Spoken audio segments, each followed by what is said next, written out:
Gracias. Bueno, ok.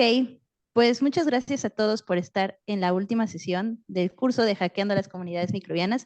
Ha sido súper divertido y hoy tenemos una plática especial. La plática especial es de la doctora Daniela Ledesma Tejeda. Ella nos va a dar, o pues nos va a hablar sobre los últimos temas, que es como la metabolómica, la metatranscriptómica y cosas extrañas que nosotros no conocemos. Y entonces por eso invitamos a Daniela. Entonces presentamos a Daniela, entonces vamos a leer un poquito su semblanza. Daniela estudió la licenciatura en Ciencias Genómicas de la UNAM y durante sus estudios realizó estancias de investigación en el Instituto de Biotecnología de la UNAM, identificando blancos de RNAs pequeños en Arabidopsis thaliana. Luego, en el 2010, realizó su tesis de licenciatura, estudiando el efecto de la subexposición de oncogenes en cáncer linfático en el laboratorio del Dr. Scott Lowe en el Cold Spring Harbor Laboratory en Nueva York. Permaneció en este centro durante otro año como asistente de investigación, donde se interesó particularmente en el gran impacto de pequeñas variaciones en la regulación transcripcional, estas cómo podían, que podían tener en el metabolismo. Para desarrollar este interés, volvió al Centro de Ciencias Genómicas de la UNAM a realizar su doctorado en Ciencias Biomédicas en el laboratorio del doctor Julio Collado Vides, el lugar que hospeda a la base de datos de regulación transcripcional mejor anotada del mundo y donde Daniela cuantificó el impacto en el metabolismo que tiene cada factor de transcripción en Escherichia coli. La principal contribución de su tesis de doctorado fue demostrar que, contrario al paradigma establecido por Jacob y Mood, 75% de los factores de transcripción de E. coli regulan genes cuyas funciones no están relacionadas. Luego, en el 2019, obtuvo una beca postdoctoral para irse al Instituto ETH, que está en Zurich, en Suiza, para investigar más a fondo por qué genes con funciones no relacionadas son corregulados y utilizar técnicas de integración de datos masivos para identificar metabolitos que se unen a factores de transcripción. Permaneció en este laboratorio eh, uno de los uno de los principales desarrolladores en el mundo de la metabolómica, hasta principios del 2023, donde realizó colaboraciones enfocadas a estudiar el intercambio metabólico entre bacterias en nichos con pocas fuentes de carbono disponibles. Actualmente Daniela es investigadora del Centro de Ciencias Genómicas de la UNAM, donde está comenzando su laboratorio enfocado a identificar principios generales de la relación entre la regulación transcripcional y el metabolismo en bacterias. Además de investigadora, Daniela es instructora de yoga y una vocal activista de la importancia de la salud mental y la inclusión. Y además, fuera de eso, éramos compañeras en la prepa. Y por eso está aquí. No es cierto. Muchas gracias, Daniela. Y bueno, te dejo todo el espacio para que nos platiques sobre tus proyectos y todo lo interesante que haces. Muchas gracias, Mirna. Sí, era cierto lo de la prepa, no era cierto que solo por eso estoy ahí. Bueno, solo por eso estoy aquí. Espero, ya lo juzgarán ustedes al final de mi plática. Bueno, pues muchas gracias, Mirna y Diana, por invitarme a esta sesión. El título de la sesión, como Mirna ya mencionó, es el rol de la metaprotémica, la metabolómica y la metatranscriptómica en la ecología microbiana. Sin embargo, pues es importante que les diga desde la primera diapositiva que pues eso es una mentira. Realmente el título honesto de esta plática es el rol de la metabolómica en la ecología microbiana. ¿Por qué? Porque como ya mencionaron en la semblanza, yo hice mi postdoc en uno de los laboratorios más importantes de metabolómica en el mundo. Entonces, pues es en lo que me considero una experta. No me atrevería a darles una plática de metaprotómica o metatranscriptómica. Entonces, bueno, full disclosure, esta plática va a ser sobre metabolómica en su gran mayoría. Entonces, la primera pregunta que abordaremos el día de hoy es justo qué es la metabolómica. ¿Alguien sabe qué es la metabolómica? ¿Alguien ha escuchado hablar de la metabolómica? Bueno, es una técnica molecular para conocer todos los metabolitos secundarios presentes en alguna muestra, ¿no? Pues en sí, la metabolómica, como todas las ómicas que existen ahora, ómica implica conjunto de, entonces la metabolómica estudia el conjunto de todos los metabolitos presentes en una célula. La célula puede ser cualquier tipo de célula, pero el día de hoy nos vamos a enfocar en bacterias. Y la técnica que llevo utilizado a lo largo de mis análisis es una técnica llamada Flow Injection Analysis Time of Flight, o FIATOF por sus siglas, que utiliza un espectrómetro de masas, que es un aparato que se ve así, y les voy a platicar un poquito de cómo funciona. Entonces, solo quiero que estén muy conscientes de que esta es solo una técnica de metabolómica, hay muchas, pero se las quiero explicar esto para que tengan la idea general de qué es lo que sucede cuando ustedes mandan una muestra de metabolómica a procesar. Entonces, FIATOF tiene 3 pasos principales. El primer paso se llama ionización por electrospray. Entonces, ¿qué es lo que sucede? Bueno, tú previamente tienes a tus bacterias creciendo y usualmente lo que tienes que decidir primero es si quieres metabolitos de todo el cultivo, por ejemplo, o si quieres solo metabolitos intracelulares. Y entonces de eso va a depender la forma en que tú muestres. Al final, lo que tú logras, independientemente del tipo de metabolitos que necesites, de acuerdo a tu contexto biológico, tú terminas eluyendo tus metabolitos en solventes. Ujú. Entonces tú tienes aquí tu muestra en un solvente y esta muestra entra a una aguja hipodérmica que está conectada a una fuente de corriente y por lo tanto tus partículas, al cruzar la aguja hipodérmica, van a adquirir un protón. Ujú. Entonces van a cruzar la aguja y al final de la aguja van a ser lanzados en forma de una, como rocío de la mañana, como una nubecita, hacia una placa que tiene una carga negativa. Como recuerden que al pasar la aguja hipodérmica tu muestra se cargó de carga positiva, pues obviamente va a ser atraído, las moléculas en tu muestra van a ser atraídas a esta placa con una carga negativa.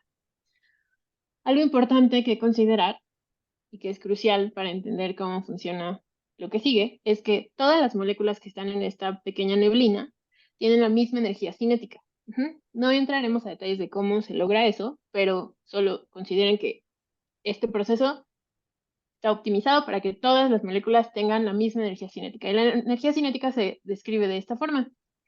Es dependiente de la masa de la molécula y de su velocidad. Ujú. Y de esta fórmula podemos despejar la velocidad. No se me asusten, no hay muchas ecuaciones, simplemente es para que sea muy intuitivo cómo funciona el método. Entonces, de esta fórmula podemos despejar la velocidad y simplemente recordar que la velocidad depende de la energía cinética y la masa de mi metabolito. El siguiente paso es el vuelo y eso sucede aquí. Entonces, la muestra entra por aquí el espectrómetro de masa, luego va a volar y vuela y regresa y cae. Por eso esto en realidad es muy alto. Okay. Entonces, en el vuelo lo que sucede es que todos los iones que están en tu muestra van a volar al mismo tiempo a través del tubo. Y al final del tubo hay un detector. Ahora, recuerden que todos nuestros iones tienen la misma energía cinética y que la energía cinética está relacionada con la masa y la velocidad. Ahora, si la energía cinética es la misma, y obviamente distintos iones van a tener masa distinta, eso nos habla de que la velocidad va a cambiar entre cada ion. Entonces, los iones más ligeros van a viajar mucho más rápido que los iones más pesados, y entonces van a ir llegando al detector en distintos momentos.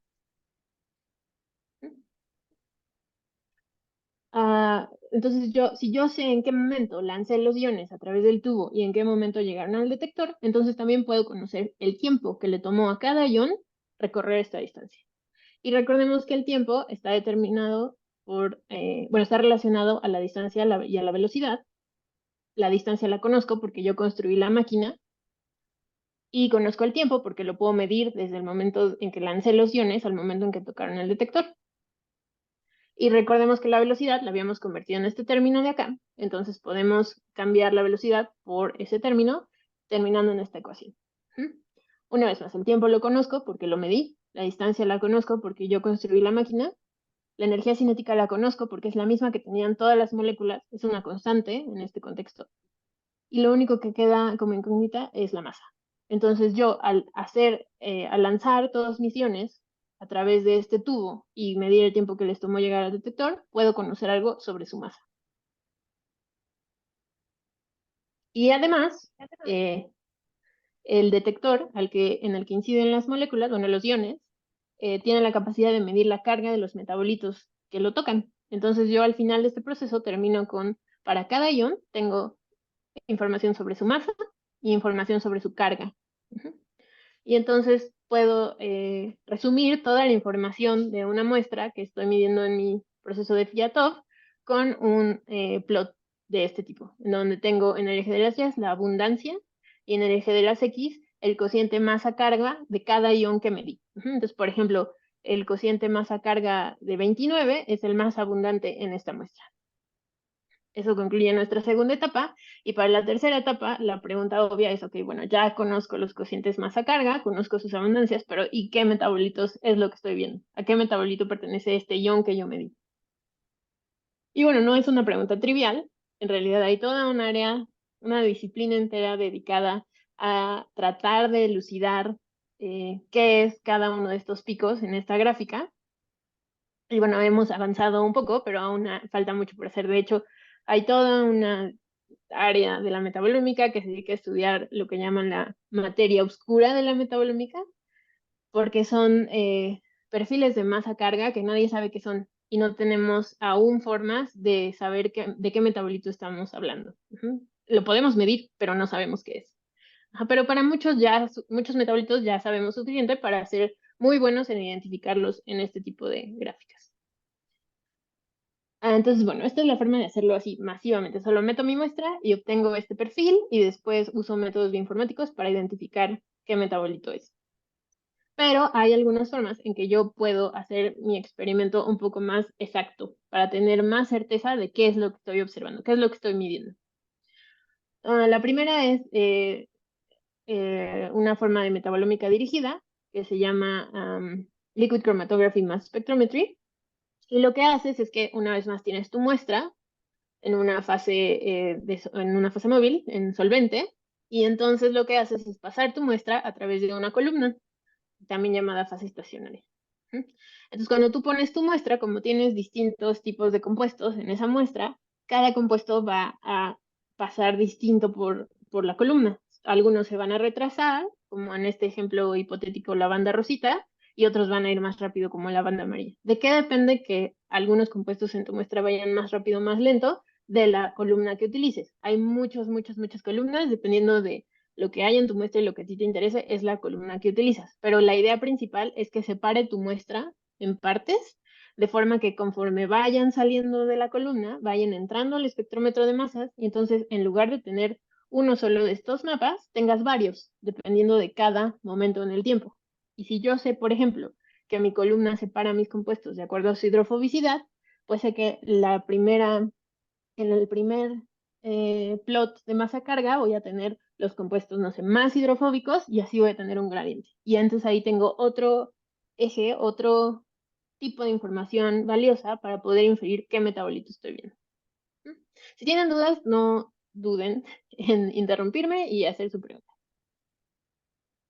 Entonces, como mencionaba, pues para usar esta técnica del CMS, lo más importante es cómo eliges tu columna, y así de sencillo como suena de, pues solo lo conecto a la columna y ya, es un poco tardado porque tienes que estandarizar tu técnica para cada columna.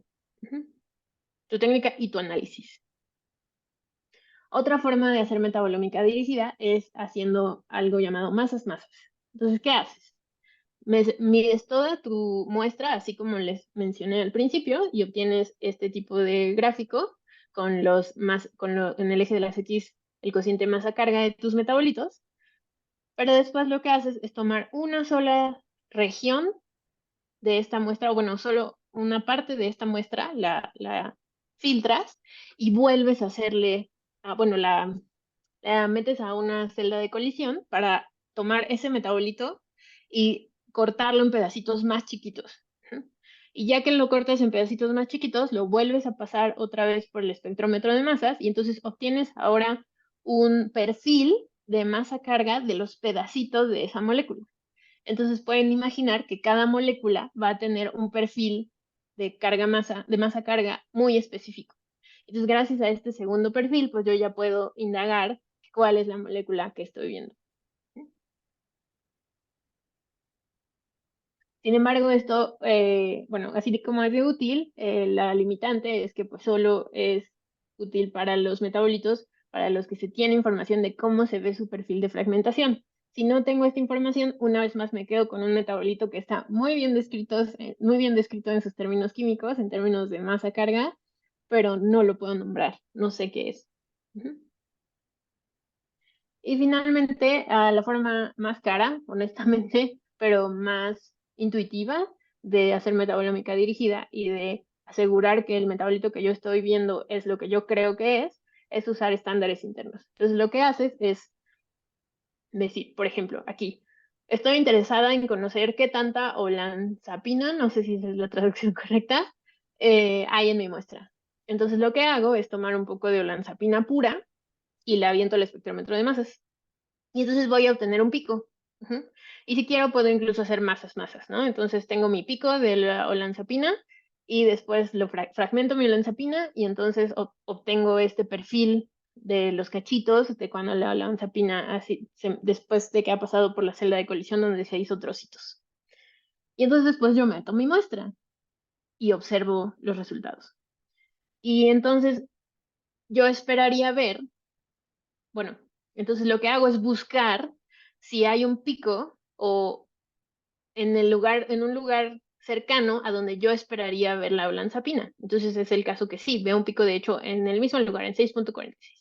Entonces con eso yo tengo mayor confianza de que este pico es de hecho olanzapina, porque yo aventé olanzapina pura y apareció en el mismo lugar.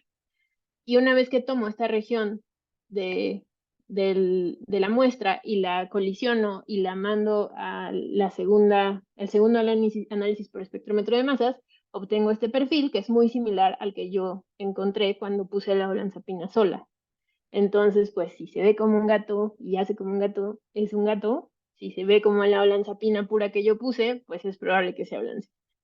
Pero imagínense, tengo que hacer esto para cada uno de los compuestos de los que estoy interesada. Entonces puede ser que sea muy sencillo usar estándares internos y como en este ejemplo solo me interesa un metabolito, pero si me interesan 160 metabolitos, pues entonces tengo que tener 160 muestras puras de este metabolito, o sea, de cada uno de los metabolitos, meterlo primero al espectrómetro de masas y luego comparar. Entonces por eso digo que esto es como lo más intuitivo, pero es lo más caro porque necesitas tener tu metabolito puro. Bueno, en resumen, pues los espectrómetros de masas permiten medir metabolitos presentes en una muestra y en general cuando ustedes vean datos de metabolómica, casi los datos crudos siempre van a ser perfiles de masa carga y la anotación de los metabolitos, de qué metabolito es cada perfil de masa carga, es un reto actual de la informática aplicada a la química. Entonces, si les gusta la química, les gusta lo computacional, este es un problema en donde hay muchísimo por hacer, muchísimo. Bueno, ¿preguntas hasta aquí? Sí, aquí tenemos varias. Sí, Bueno, si por quieres, favor. dice Cristian y luego ya yo. Tú, Cristian. Dijiste que cuando hay... Gracias. Hola. Hola. Dijiste que cuando se quiere ver qué muestra es algo y no sabe qué es, se descompone varias veces, ¿no? O Ajá. sea, le piensas, pero luego ves una muestra que no sabes cuándo qué es, igual lo vuelves a intentar otra vez, ¿no? ¿Cuál es el límite de hacer eso? Porque supongo que si están muy chiquitas las moléculas no se pueden estudiar. Sí, pues bueno, obviamente hay un límite teórico de qué tanto puedes cortar, a lo que tú mencionas, ¿no? De qué tan chiquita puede ser la molécula y que sigas viendo una señal. Y hay un límite práctico de cuando ya es tan chiquita que ya ni siquiera puedes manejar la muestra porque pues ya está todo destruido y ya no obtienes una señal, ¿no? De abundancia, porque ya es tan poquita tu abundancia que ni siquiera ves nada. Pero en general, la mayoría de las personas solo hacen aquí, ¿no? Solo hacen masas. Sé que se pueden hacer más masas, o sea, dividir posteriormente, pero lo más común que yo he visto es solo 2 veces. Gracias. Ujú. Yo la pregunta que tenía, Daniela, era si supongo que la metabolómica no dirigida sería como lo más útil, ¿no? Porque entonces sí es como podrías como descubrir nuevas cosas, ¿no? La dirigida, pues, justo está dirigida, ¿no? O sea, esa sería como la diferencia. No sé. Sí, sí, totalmente. Sobre si es lo más útil, no sé si me arriesgaría a decir que sí, porque depende totalmente de para qué estás haciendo metabolómica, ¿no? O sea, como cualquier técnica, por más que te vendan que va a cambiar al mundo y es la técnica del futuro, al final solo va a ser tan útil como se ajuste a responder la pregunta que tienes. Entonces, si es un proyecto muy exploratorio, como de a ver qué hay aquí, o por ejemplo, bueno, voy a hablar un poco más de eso después, pero yo tenía proyectos eh, de decir, de todo pues tengo mi bacteria creciendo en su medio de cultivo, entonces de todos los metabolitos que hay en el medio de cultivo, ¿cuál es el que parece estar asociado a este fenotipo? Entonces, pues sí, ahí no dirigida es lo más útil porque lo que quiero es medir la mayor cantidad de metabolitos que pueda. Ujú. Pero si tengo una pregunta muy puntual de, solo me interesan estos metabolitos, pues no tiene caso que inviertas en no dirigida porque ya sabes qué estás buscando, ¿no? Lo que sí es importante resaltar es que cuando es no dirigida, que es como masiva, imagínate cuántos metabolitos puedes tener en una muestra de E. coli creciendo en medio mínimo, ¿no? Y es medio mínimo, pero aún así pues han de ser cientos, si no es que miles de metabolitos ahí. Y entonces si tú avientas tu muestra toda junta así como va, sin separar por ninguna forma, tú de todas formas vas a obtener este gráfico. Y entonces en cada una de estas barritas, en realidad no puedes no tener un metabolito, puedes tener 100 metabolitos en esta barrita. Entonces, si vemos la barrita, yo te puedo decir muy probablemente cuáles son, o sea, todos los metabolitos que podrían caer en esta barrita, pero tú no vas a saber de esos 100 metabolitos que pueden estar en esa barrita, cuál es el que es más abundante, o cuáles sí están y cuáles no, porque al final cada barrita apunta a 100 metabolitos, entonces no sabemos, es como muy, muy fuerza bruta. Sin embargo, en la dirigida, pues sí tienes una mayor certeza de cuál es la abundancia de cada uno de los que me diste. Lo que se hace muchas veces es usar la no dirigida como onda de screening, así de quiero ver en general qué encuentro y qué puedo decir, y ya de ahí elijo los casos interesantes. De estos 100 metabolitos, ya digo, ¿a cuáles podrían ser interesantes de estos 100? Y entonces ya tomo los que son interesantes y los hago en la dirigida. ¿Tiene sentido lo que digo? Creo que sí. Oye, ¿Por qué, por qué crees? ¿No? no, bueno, creo que sí te estoy entendiendo. Ok. Y la otra pregunta que tenía Daniela era entonces, por ejemplo, si tenemos, o sea, puedes identificar metabolitos que sean un poquito divergentes con la metabolómica dirigida, o sea, que sea como un pico, no exactamente igual, pero muy parecido, entonces probablemente eso a mí me haría pensar, con todo el desconocimiento que tengo, que es un metabolito como con una estructura química muy similar, pero no es exactamente lo que estoy buscando, ¿no? Pero tal vez podría decir que funcionalmente podría ser como lo que sí se conoce. ¿Es eso se puede hacer? Sí, sí, o sea, todo también depende de la técnica que utilices. Por ejemplo, si sabes que tu metabolito es químicamente, o sea, te interesan dos metabolitos que químicamente son muy similares, ¿no? O justo, o sea, quieres saber si es mi metabolito o una forma, con una variación muy pequeña. Entonces, por ejemplo, ahí elijo una columna que las pueda separar, que los pueda separar. Y entonces ya los separé a través del tiempo y entonces ya puedo discernir entre estos dos, por ejemplo. No sé si estoy contestando tu pregunta. Sí. Ok.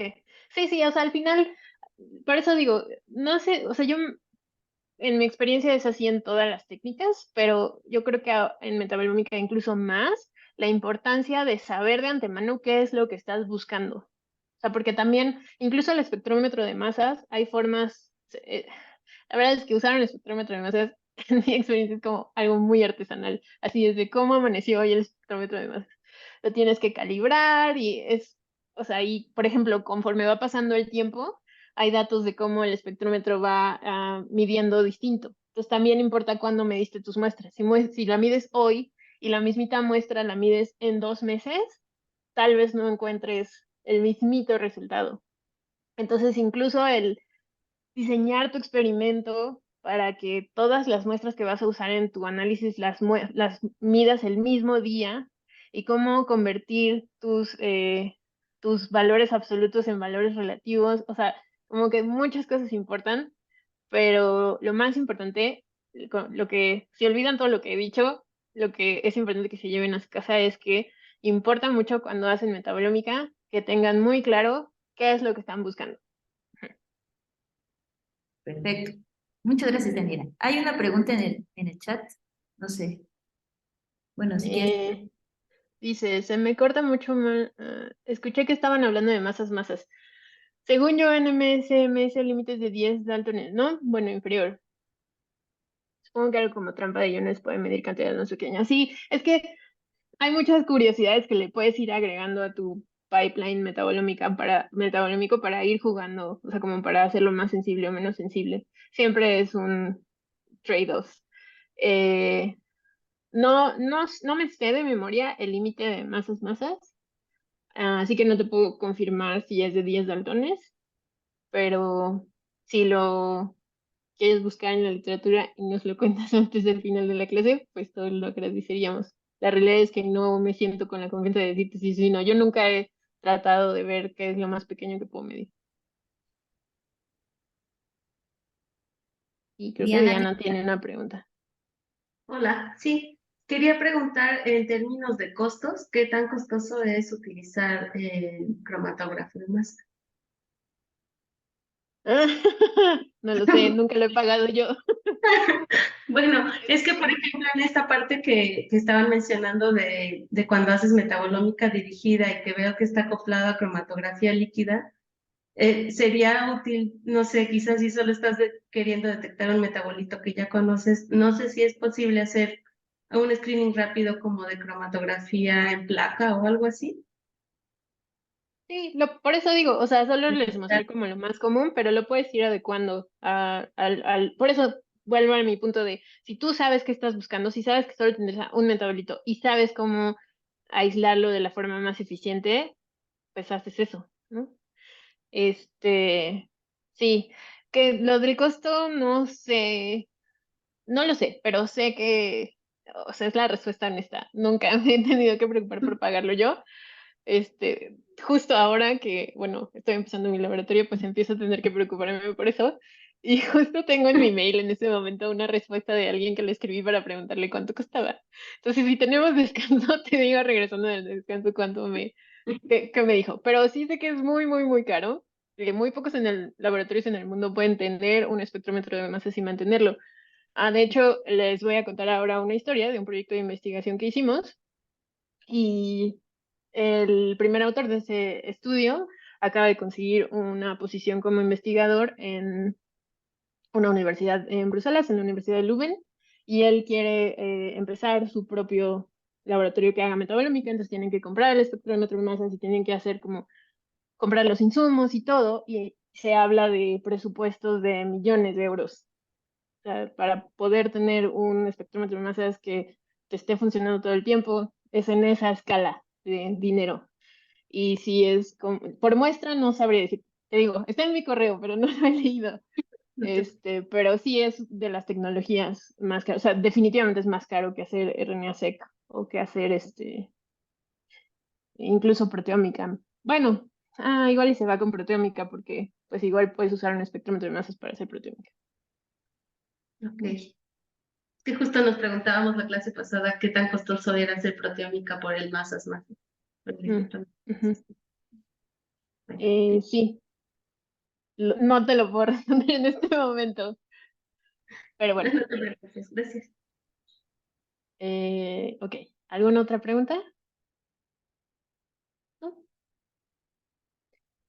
Bueno, pues entonces ahora para platicarles todo esto que acabamos de ver de qué es la metabolomica y cómo funciona el espectrómetro de masas, pues ahora cómo se ve eso aplicado a una pregunta biológica y enfocada a bacterias. Entonces, la historia que les voy a contar es un artículo que publicamos en 2022 en Science Advances y que, como ya mencioné, es el trabajo, no me quiero robar el crédito, esto es el trabajo principal de uno de mis compañeros, de mis colegas postdocs en el laboratorio donde estaba en ETH y muchos colaboradores de MIT.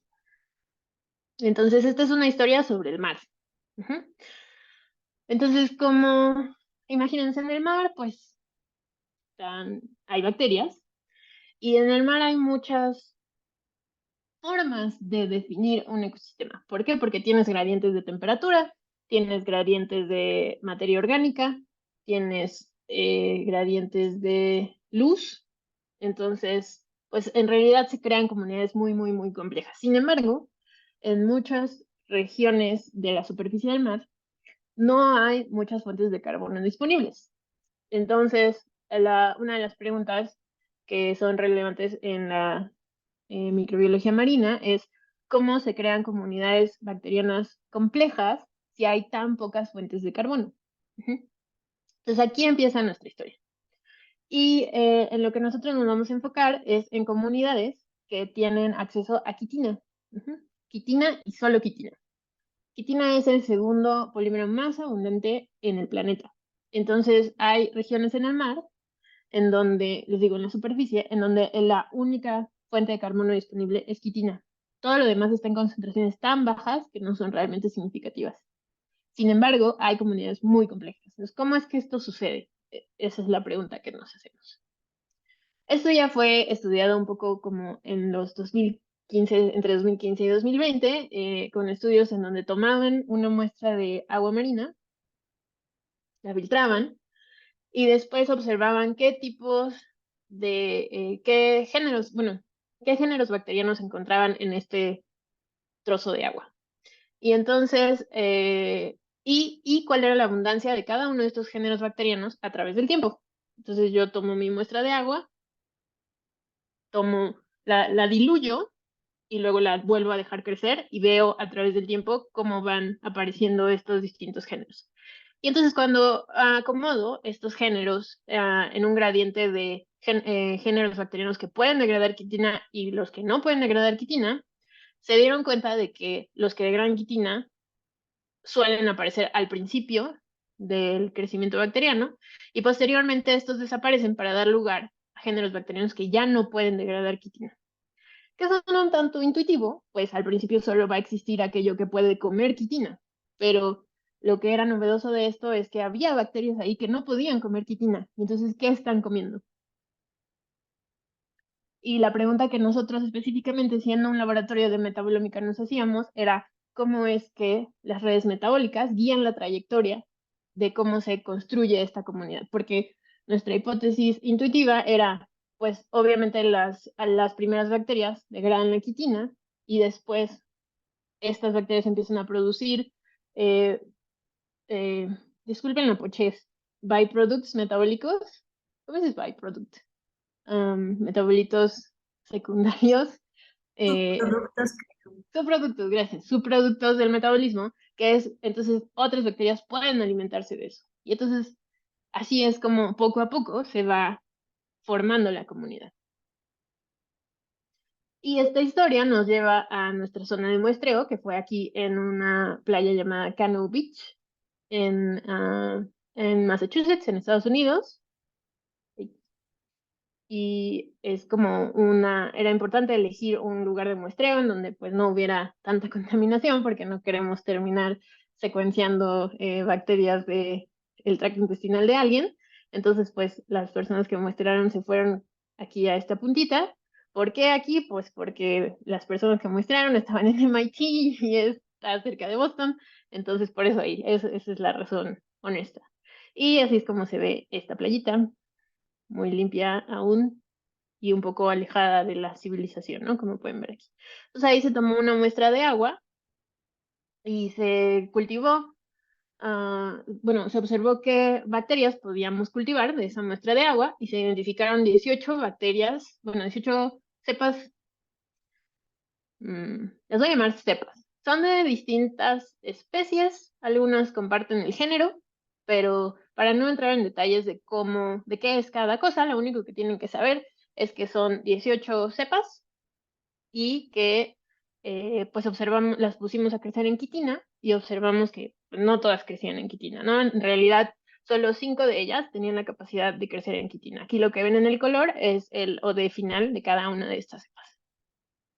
Sin embargo, pues la quitina puede estar presente en su forma más compleja o en realidad pues puede estar presente en muchos tipos de oligómeros. Los más sencillos son los monómeros, que son acetilglucosamina, también llamada gluconac, y la quitobiosa, que son dímeros.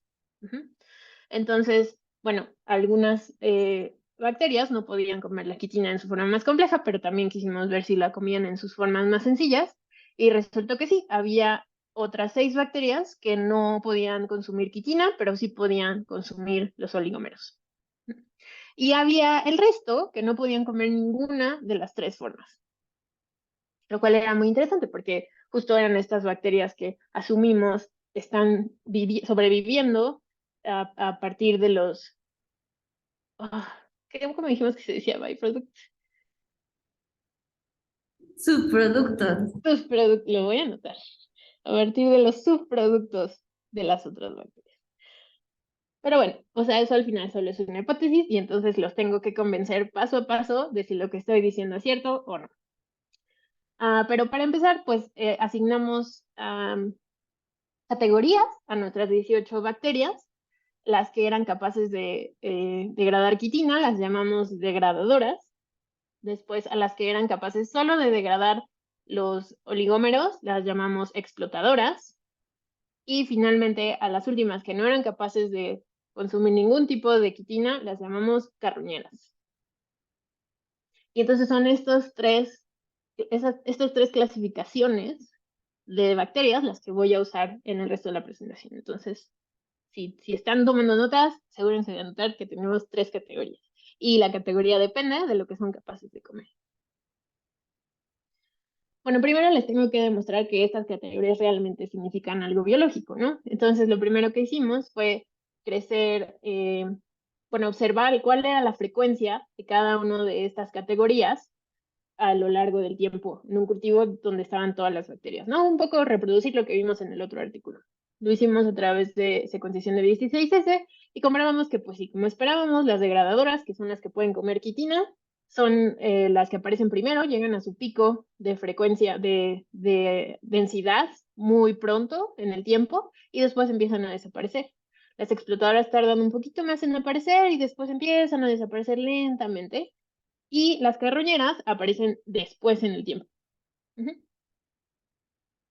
Entonces, el modelo que nosotros proponemos es que, bueno, está la quitina ambiental, que puede ser degradada por quitinasas, que están simplemente en el ambiente. Las quitinasas, al ser degradadas, la quitina, al ser degradada por las quitinasas, se convierte en sus oligómeros, el gluconac y la quitobiosa. Y estos oligómeros ahora pueden alimentar a los degradadores. No, perdón, voy a repetirlo.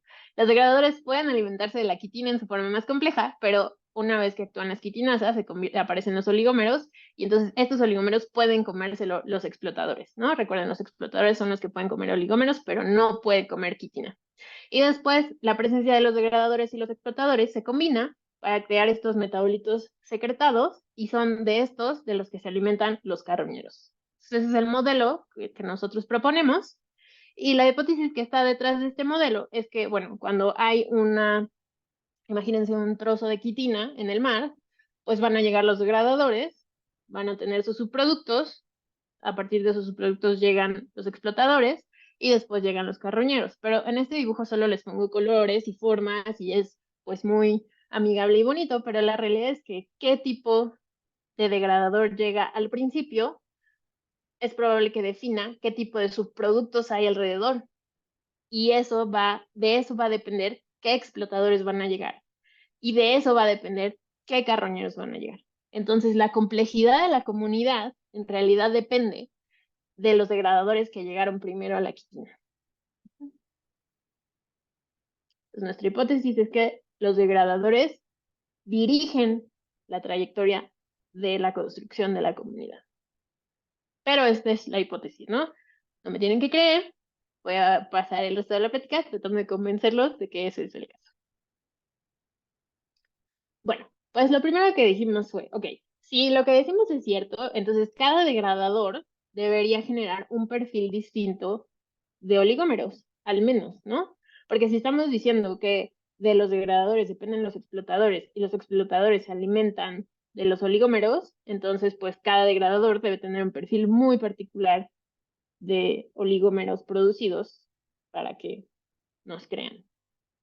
Entonces lo que hicimos fue crecer a los degradadores, cada uno por separado, y después del medio de cultivo, una vez que habían llegado a fase exponencial, a fase estacionaria, lo que hicimos fue extraer de ese medio de cultivo usado enzimas extracelulares. Entre esas enzimas extracelulares, obviamente iba a haber las quitinasas. Entonces, con estas enzimas degradamos quitina y mandamos al espectrómetro de masas los resultados de esta quitina degradada. De forma que usando el CMS, que es este método que está acoplado a la cromatografía líquida, liquid chromatography, podíamos ver el perfil de oligómeros que cada uno de los degradadores producía. Y eso es lo que observamos. Entonces, lo que ustedes ven aquí es cada uno de los degradadores, 5 degradadores, y cada uno de los colores es un oligómero distinto. Tenemos el gluconac, que les había dicho que eran los monómeros, la quitobiosa, que eran los dímeros, y también tenemos trímeros, tetrámeros, pentámeros y hexámeros.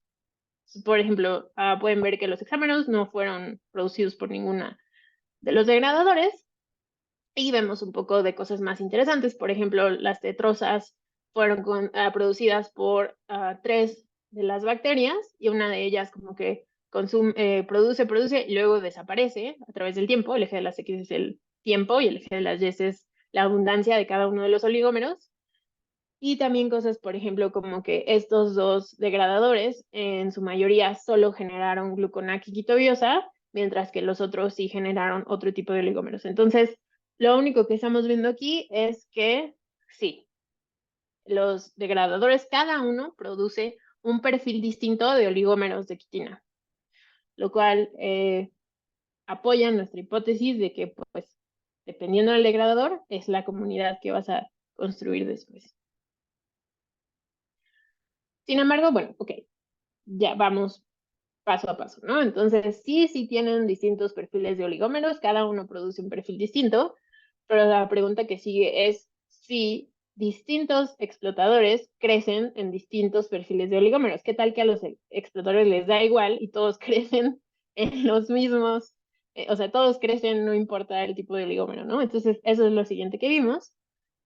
Y pues pusimos a crecer 3 explotadores en quitobiosa o en gluconac, y observamos que sí, que de hecho distintos explotadores prefieren distintos, al menos aquí, algunos tienen una preferencia por el gluconac y otros tienen una preferencia, bueno, no diría que preferencia, pero sí crecen distinto dependiendo del oligómero. Entonces, los 3 explotadores que probamos crecen más en gluconac que en quitobiosa, y de hecho 2 de los explotadores no les gusta nada la quitobiosa, pero sí les gusta más el gluconac.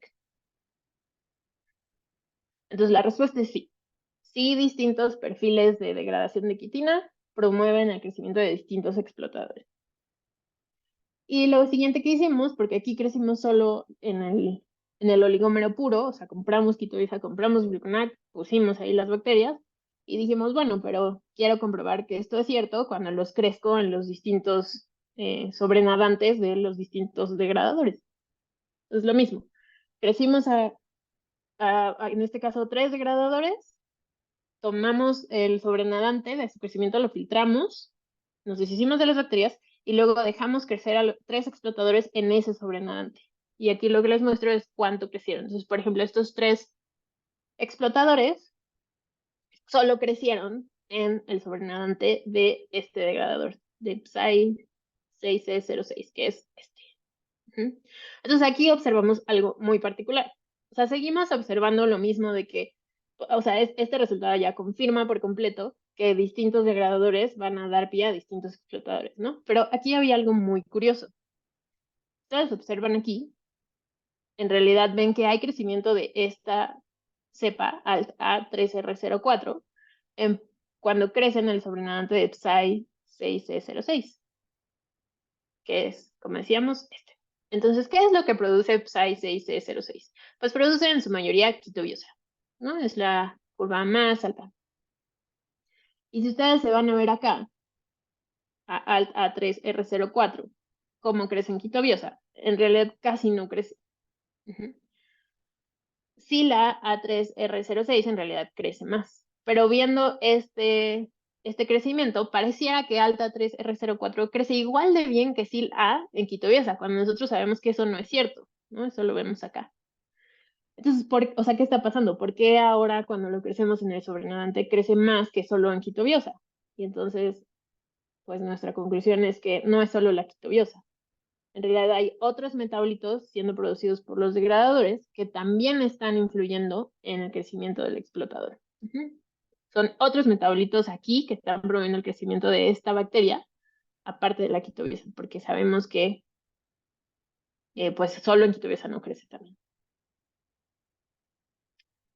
Entonces lo que hicimos después para comprobar esto fue, una vez más, crecer al degradador, extraer de este crecimiento las enzimas extracelulares, digerir la quitina y después agregar cada uno de los explotadores a esta quitina degradada. Y ya que terminó de crecer el explotador, pues observar qué metabolitos encontrábamos. Esto quiere decir que, como lo hicimos para cada degradador, entonces crecimos los 6 explotadores en cada uno de los degradadores, por lo cual obtuvimos 18 cultivos distintos. No, perdón. Crecimos cada uno de los degradadores con todos los explotadores. O sea, crezco el degradador, saco las enzimas extracelulares y después la degrado con esas enzimas la quitina y ahí agrego cada uno de los explotadores. Entonces son 6 por 5, 30. Y entonces lo que hicimos fue observar, bueno, y el resultado de este crecimiento de los explotadores lo mandamos a medir al espectrómetro de masas. Una vez más medimos 216 iones. Y esto, por ejemplo, esto puede ser solo un ejemplo de que esto es metabolómica no dirigida y son 216 iones. O sea, tampoco se imaginen que son así, veo millones de iones. O sea, en este caso solo vimos 216 y en general se mantiene en ese orden de magnitud de como cientos, al menos en esta técnica. Entonces, lo que hicimos después fue analizar este perfil de abundancia de cada uno de estos 216 iones por cada uno de los explotadores crecidos en cada uno de los sobrenadantes a partir de degradadores. Entonces, lo que hicimos fue agrupar todos los perfiles de metabolómica y hacerles un Principal Component Analysis. ¿Saben qué es un Principal Component Analysis? ¿Alguien sabe? ¿O qué hace? Está bien si no saben, no tienen que saberlo todo. Solo lo pregunto para saber si me detengo a explicar un poco más o solo digo, ay, este fue el resultado. Sí hay que detenerse porque aquí Ok. nadie sabe. Bueno, pues usualmente cuando tienes muchos datos, por ejemplo, aquí pues tenemos, no he logrado explicarlo porque no he logrado explicármelo bien. ¿Cuántas muestras tenemos? Crezco por cada uno de los degradadores. Es que hicimos triplicados. Ese era el detalle que falta. Ok, voy a volver a explicar esto. Si ya lo entendieron, ignórenlo. Crezco mi degradador, cada uno. ¿Ok? Entonces tengo 5 tubos distintos. Extraigo las enzimas extracelulares de cada uno de esos tubos. Y después voy a tener por cada uno de esos degradadores, ahora tengo 6 nuevos tubos. Y en estos 6 nuevos tubos agrego mi quitina digerida como fuente de carbono y crezco los explotadores. Entonces tengo por cada degradador 6 tubos, cada uno con un explotador. Entonces ahí tengo 6 por 5, 30. Y después, pero hicimos triplicados de cada uno de los explotadores. Tendríamos en realidad 90 frascos de estos y 90 muestras que se fueron a medir a FIA. Entonces, para cada una de las muestras medimos 216 iones. O sea, en realidad los datos finales son 216 por 90. Entonces es un mundo de datos. Todo esto lo estoy diciendo solo para que tengan una visión muy aterrizada de qué cantidad de datos tenemos. Sí, probablemente ha venido gente aquí a platicarles que tienen millones y millones de datos, pero pues desde aquí ya son muchos datos, ¿no? Ya es un Excel que no puedes como ver a mano. Entonces, ¿qué haces cuando tienes tal cantidad de datos? Bueno, pues lo más sencillo es hacer un Principal Component Analysis. ¿Qué es el Principal Component Analysis? tú le das, por ejemplo, en este caso, tus datos de los iones. Entonces, porque aparte recuerden que para cada ion tenemos abundancia.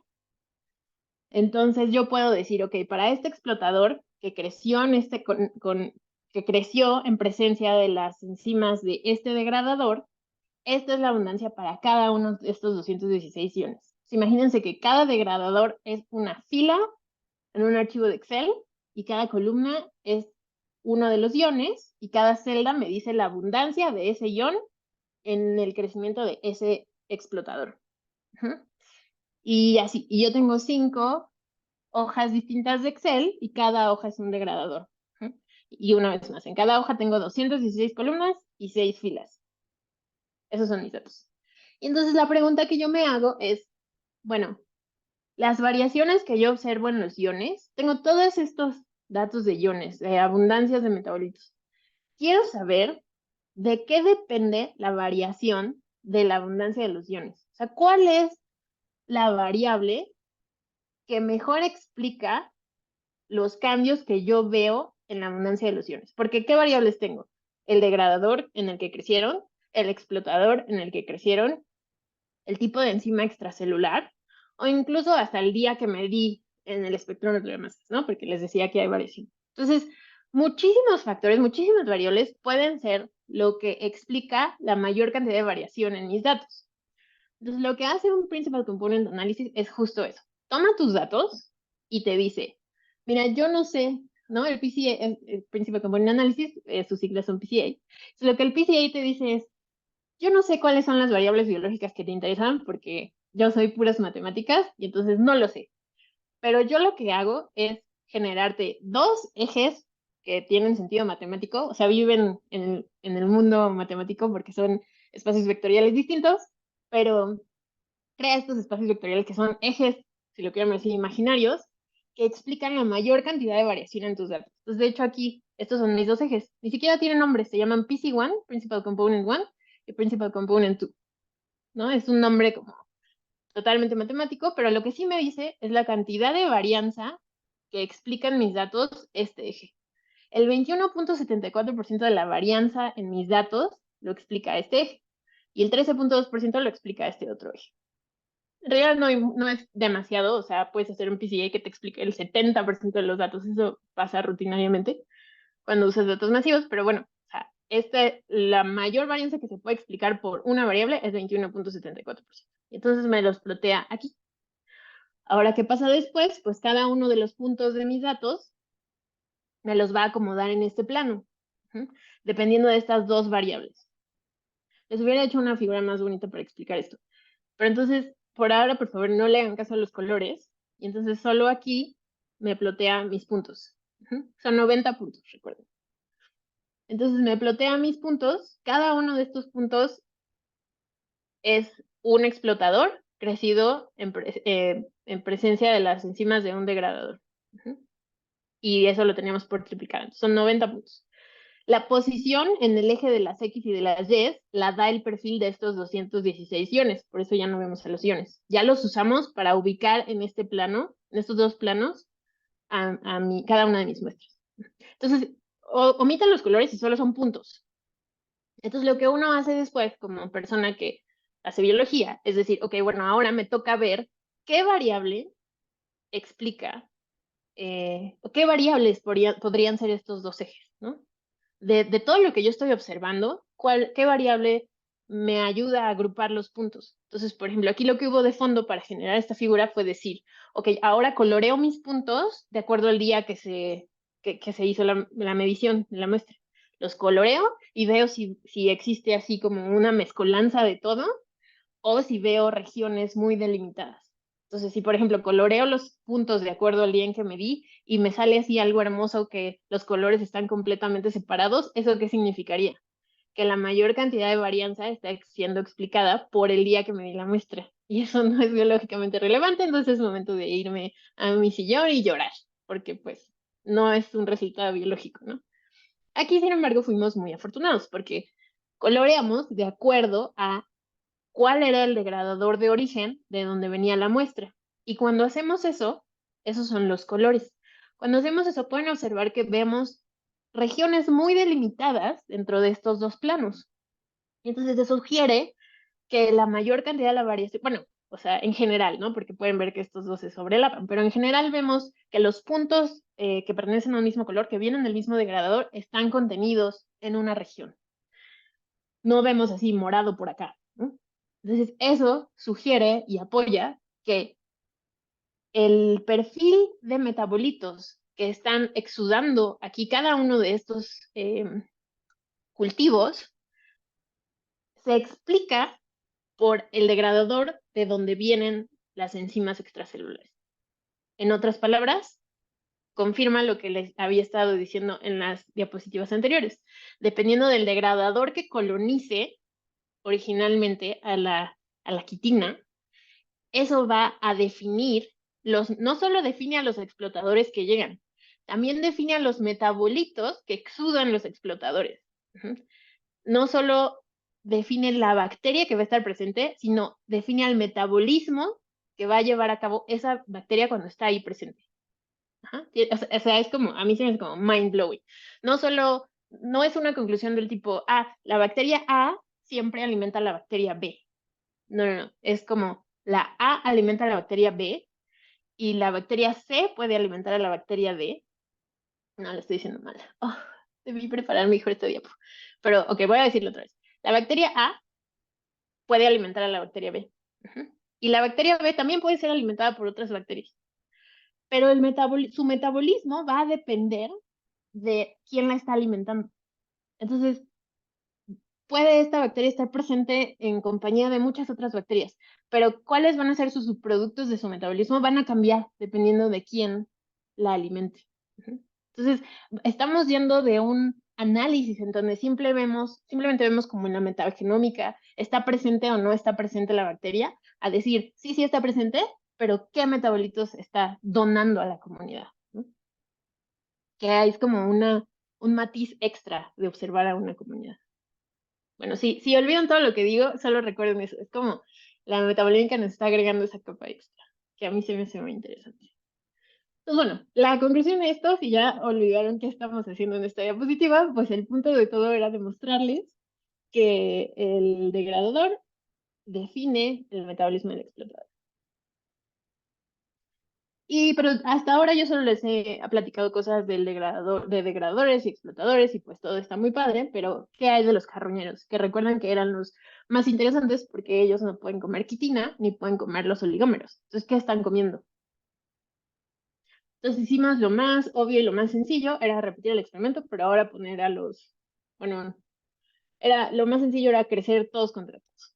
Entonces crecimos a los degradadores en presencia de quitina y a los explotadores en presencia de los oligómeros. Los crecimos a todos, filtramos el medio o sea, quitamos a las bacterias y después a cada uno de estos medios le agregamos los carroñeros y vimos qué tal crecen los carroñeros en cada uno de estos medios. O sea, qué tanto el crecimiento de los carroñeros depende de quién estuvo antes en su medio. Y los resultados son estos. Pues bueno, solo son OTs, es qué tanto creció la bacteria. Entre más oscuro sea el cuadrito, quiere decir que creció más. Entonces sí podemos simplemente, o sea, sin ir a los detalles de la figura, espero poder convencerlos de que dependiendo de qué bacteria estuvo antes en el medio, el carroñero puede crecer mucho, como en este caso, o poco, ¿no?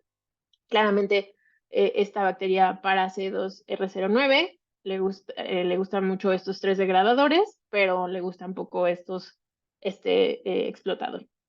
O sea, el hecho de que haya muchos tonos de color nos habla de cómo sí, o sea, seguimos comprobando lo mismo, ¿no? Que dependiendo, lo voy a repetir solo para que lo digan mucho y lo recuerden por siempre, dependiendo de qué bacteria estuvo antes, es que tanto va a crecer la nueva bacteria y qué metabolitos va a arrojar al ambiente.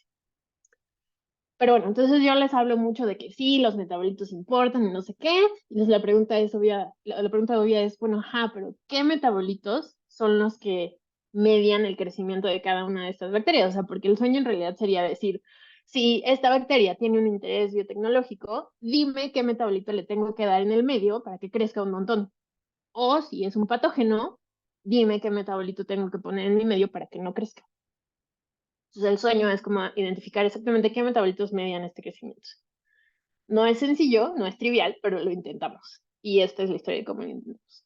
Entonces crecimos todas las bacterias, ya sea los degradadores solitos o la combinación explotador-carroñero, y crecieron. Y el sobrenadante lo medimos otra vez en FIA, que es el método no dirigido. Otra vez pudimos medir 216 iones. Y entonces observamos qué metabolitos aparecían en estos cultivos. Hicimos todas las combinaciones de explotador carroñero, de forma que por cada metabolito que se producía, sabemos exactamente quién lo produce. Después, tomamos todos estos sobrenadantes, filtramos las bacterias, las pusimos en la basura y solo me quedo con el medio de cultivo sin bacterias, y todo eso lo juntamos. Hicimos un metasobrenadante con lo que todos produjeron. Y después, este mega sobrenadante lo dividimos en 18 y crecimos otra vez cada una de las bacterias. De forma que ya teníamos como un cultivo consenso de todo, y después le agregamos cada una para otra vez medir el sobrenadante de estos cultivos y ahora observar qué se está consumiendo. De forma que podemos encontrar metabolitos. Bueno, esto lo hicimos a través del tiempo, ¿no? O sea, muestreamos varias veces a través del tiempo. Entonces, en esta parte lo que observamos es qué bacteria produce qué metabolito, y todos esos metabolitos producidos van a estar aquí. Y después vimos qué bacteria consume qué metabolito, ¿no? Todos esos metabolitos que tenían este tipo que su abundancia tenía este tipo de forma a través del tiempo, ¿no? Que al principio había mucho y después había poco. Y los producidos pues son metabolitos que al principio había poco y después había mucho. Esto lo hacemos obviamente para eliminar todos los metabolitos que estaban en el medio. Los metabolitos que estaban en el medio pues no van a empezar de cero, ¿no? Van a empezar de mucha abundancia. Y entonces esos fueron los resultados. Entonces solo les estoy mostrando metabolitos. Esta lista son metabolitos que se produjeron por alguna bacteria, cualquiera de las 18, y que alguien más las consumía. Y lo que les muestro aquí son los perfiles de consumo. Entonces, ¿qué aprendemos, por ejemplo? Que la glicina era consumida, bueno, en el eje de las Y tenemos a los metabolitos y en el eje de las X tenemos a las bacterias. Y cada puntito es qué tanto consumió el fold change, de qué tanto cada bacteria consumió cada metabolito. Entonces pueden ver que hay algunas bacterias que consumen muchos metabolitos, por ejemplo esta, la segunda, CYP3M06, y hay otras que consumen muy poquito. Por ejemplo, los degradadores de por acá, pues no consumen. Y lo que hay en este panel es información a través del tiempo. Es cada una de estas bacterias, en qué momento del crecimiento consume este metabolito. Entonces simplemente los ordenamos en orden de los que se consumen primero a los que se consumen después. Y aquí hacemos un poco de inferencias de por qué estos se consumen primero y estos después, pero no voy a ir a muchos detalles por cuestiones de tiempo, solo esta figura la pongo para que se den cuenta del nivel de detalle al que podemos llegar usando la metabolómica enfocada al estudio de las comunidades microbianas. Y bueno, esta figura un poco resume el resultado de la conclusión de la anterior. Entonces, por ejemplo, aquí muestro 3 explotadores y simplemente muestro sus perfiles de consumo de acetato, glutamato, gluconac y piruvato. Entonces, esta bacteria consume todo el tiempo, ¿no? Los 4 compuestos están bajando en concentración durante todo el tiempo que probamos, que fue más o menos un día. Este otro explotador tiene preferencias dependiendo del tiempo. Siempre come acetato, ¿no? El acetato siempre está disminuyendo, pero parece ser que el glutamato lo consume muy pronto en el tiempo y después ya no. De hecho, empieza como a producir un poquito. Mientras que ya hasta que se le acaba el glutamato, empieza a consumir gluconac, ¿no? Hasta que baja el glutamato, que es el naranja, empieza a consumir el gluconac. Ya que se le acaba el gluconac, entonces empieza a consumir más rápido el piruvato. Entonces podemos incluso hasta identificar este tipo de jerarquías de los nutrientes que hay en el medio. Y bueno, este es el más sencillo porque consume el gluconac la mitad del día, como de día consume el gluconac, se lo acaba y luego empieza a consumir el piruvato.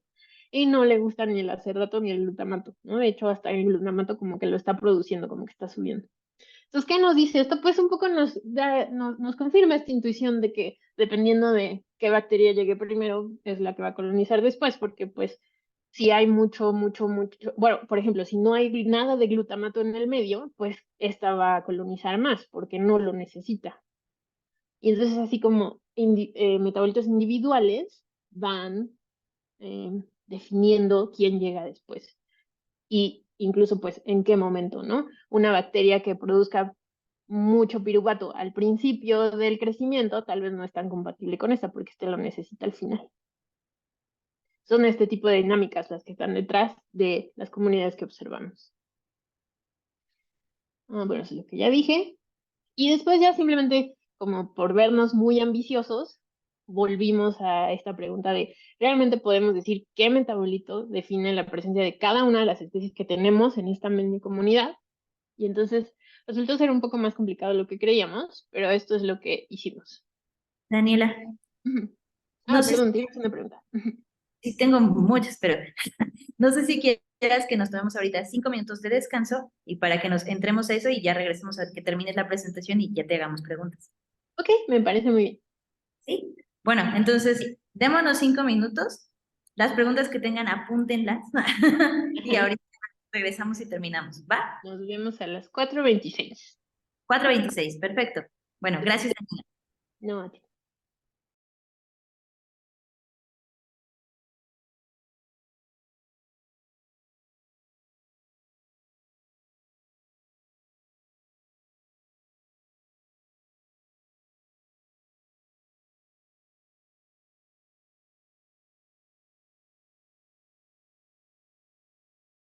¿Van a volver a grabar?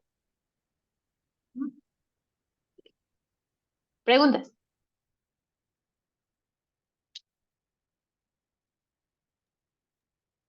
Bueno, yo tenía una pregunta. Ujú. O sea, al principio de la presentación nos estabas mostrando que había como bacterias que vivían ahí y que tenían como un perfil diferente, ¿no? Diferentes géneros.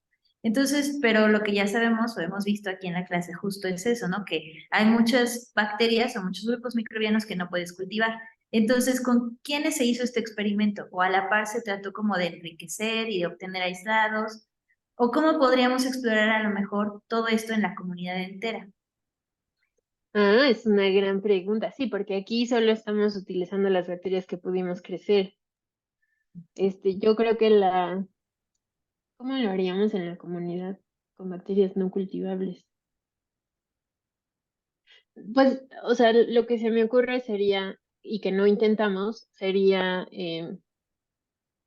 por ejemplo, o sea, intentamos crecer, vimos que crecía en el medio que nosotros elegimos, no era un medio definido que compras. Pero lo que se me hace padre sería, por ejemplo, ahora volver a poner una muestra de agua de nuestro muestra original en por ejemplo, subrenadante de todo, ¿no? Que ya tiene todo, y ver si algo nuevo crece ahí. Y entonces eso, o sea, sería como utilizar, no tengo una respuesta muy elevada para ti, pero como, o sea, tal vez sí, este tipo de enfoques de los cocultivos podrían servir para crecer bacterias tal vez en combinaciones, que solas no crecen, pero en combinación sí. Y ya de ahí utilizar los mismos enfoques. Está genial. Por eso digo que en este sobrenadante grande, o sea, de todo, ¿no? Porque es como, bueno, tal vez no es algo que nuestro medio de cultivo que estamos haciendo no tiene, pero ya lo generó otra bacteria. ¡Wow! Suena genial. Oye, Daniela, y la segunda pregunta que tenía era, entonces los metabolitos van a definir la comunidad. Y yo me preguntaba que luego en la metagenómica lo que hacemos mucho es hacer redes de interacción. Y yo me preguntaba si estas redes las podríamos a lo mejor replicar o tratar de explicar mejor con esta otra información, o si la red se vería igual. A lo mejor en realidad los hubs que luego vemos en la red, entonces serían estos como los primarios, ¿no? Los que ponen el primer metabolito, ¿no? Y veas, a partir de eso se construiría la red, o a lo mejor así los veríamos, no sé. Sí, déjame llegar a la última diapositiva y regresamos a tu pregunta, porque esa es la última diapositiva. Ok. Yo te aviso. ¿Alguna otra pregunta de algún estudiante? Aunque Yo sea de tenía algo una- que no entendieron. Ajá. yo tenía unas que de hecho eran como similar a la de Mirna. Estaba pensando, por ejemplo, en si, por ejemplo, algunos compuestos son demasiado volátiles, tal que cuando pues, se toma la muestra, pues de pronto se pierde toda esta información, ¿no? Dado que, pues sí, la química es bastante delicada. Entonces, no sé si incluso se puede aplicar este tipo de técnicas, tal vez en biofilms, o algo como que tal vez pudiésemos obtener como un poquito más de certeza de la cosa que había ahí, pero realmente pues sabemos que todo siempre viene asociado con un error, ¿no? Un sesgo asociado. O también Sí, si, por ejemplo, hay como variantes que permitan conocer un poco más respecto al aspecto de los estereoisómeros que podrían haber. A veces puede haber algún metabolito que, pues, su composición podría ser bueno, su comportamiento podría ser completamente distinto en función de la composición, ¿no? En el espacio. sí, sí, o sea, es una pregunta muy, muy profunda. Mm, bueno, la primera parte de lo que mencionaste es un problema en general de la metabolómica. O sea, yo los puedo convencer de que hay miles de estrategias de los espectrómetros de masas, de cómo procesar tu muestra y tal, pero también algo que es súper complejo es muestrear en metabolómica, porque muchas veces el simple hecho del muestreo, estresa a lo que sea que estás muestreando y entonces ya cambió su metabolismo. Y estás midiendo los metabolitos de tu bacteria en estrés. O sea, el metabolismo es la primera capa de reacción de la bacteria, ¿no? O sea, y cambia así rapidísimo.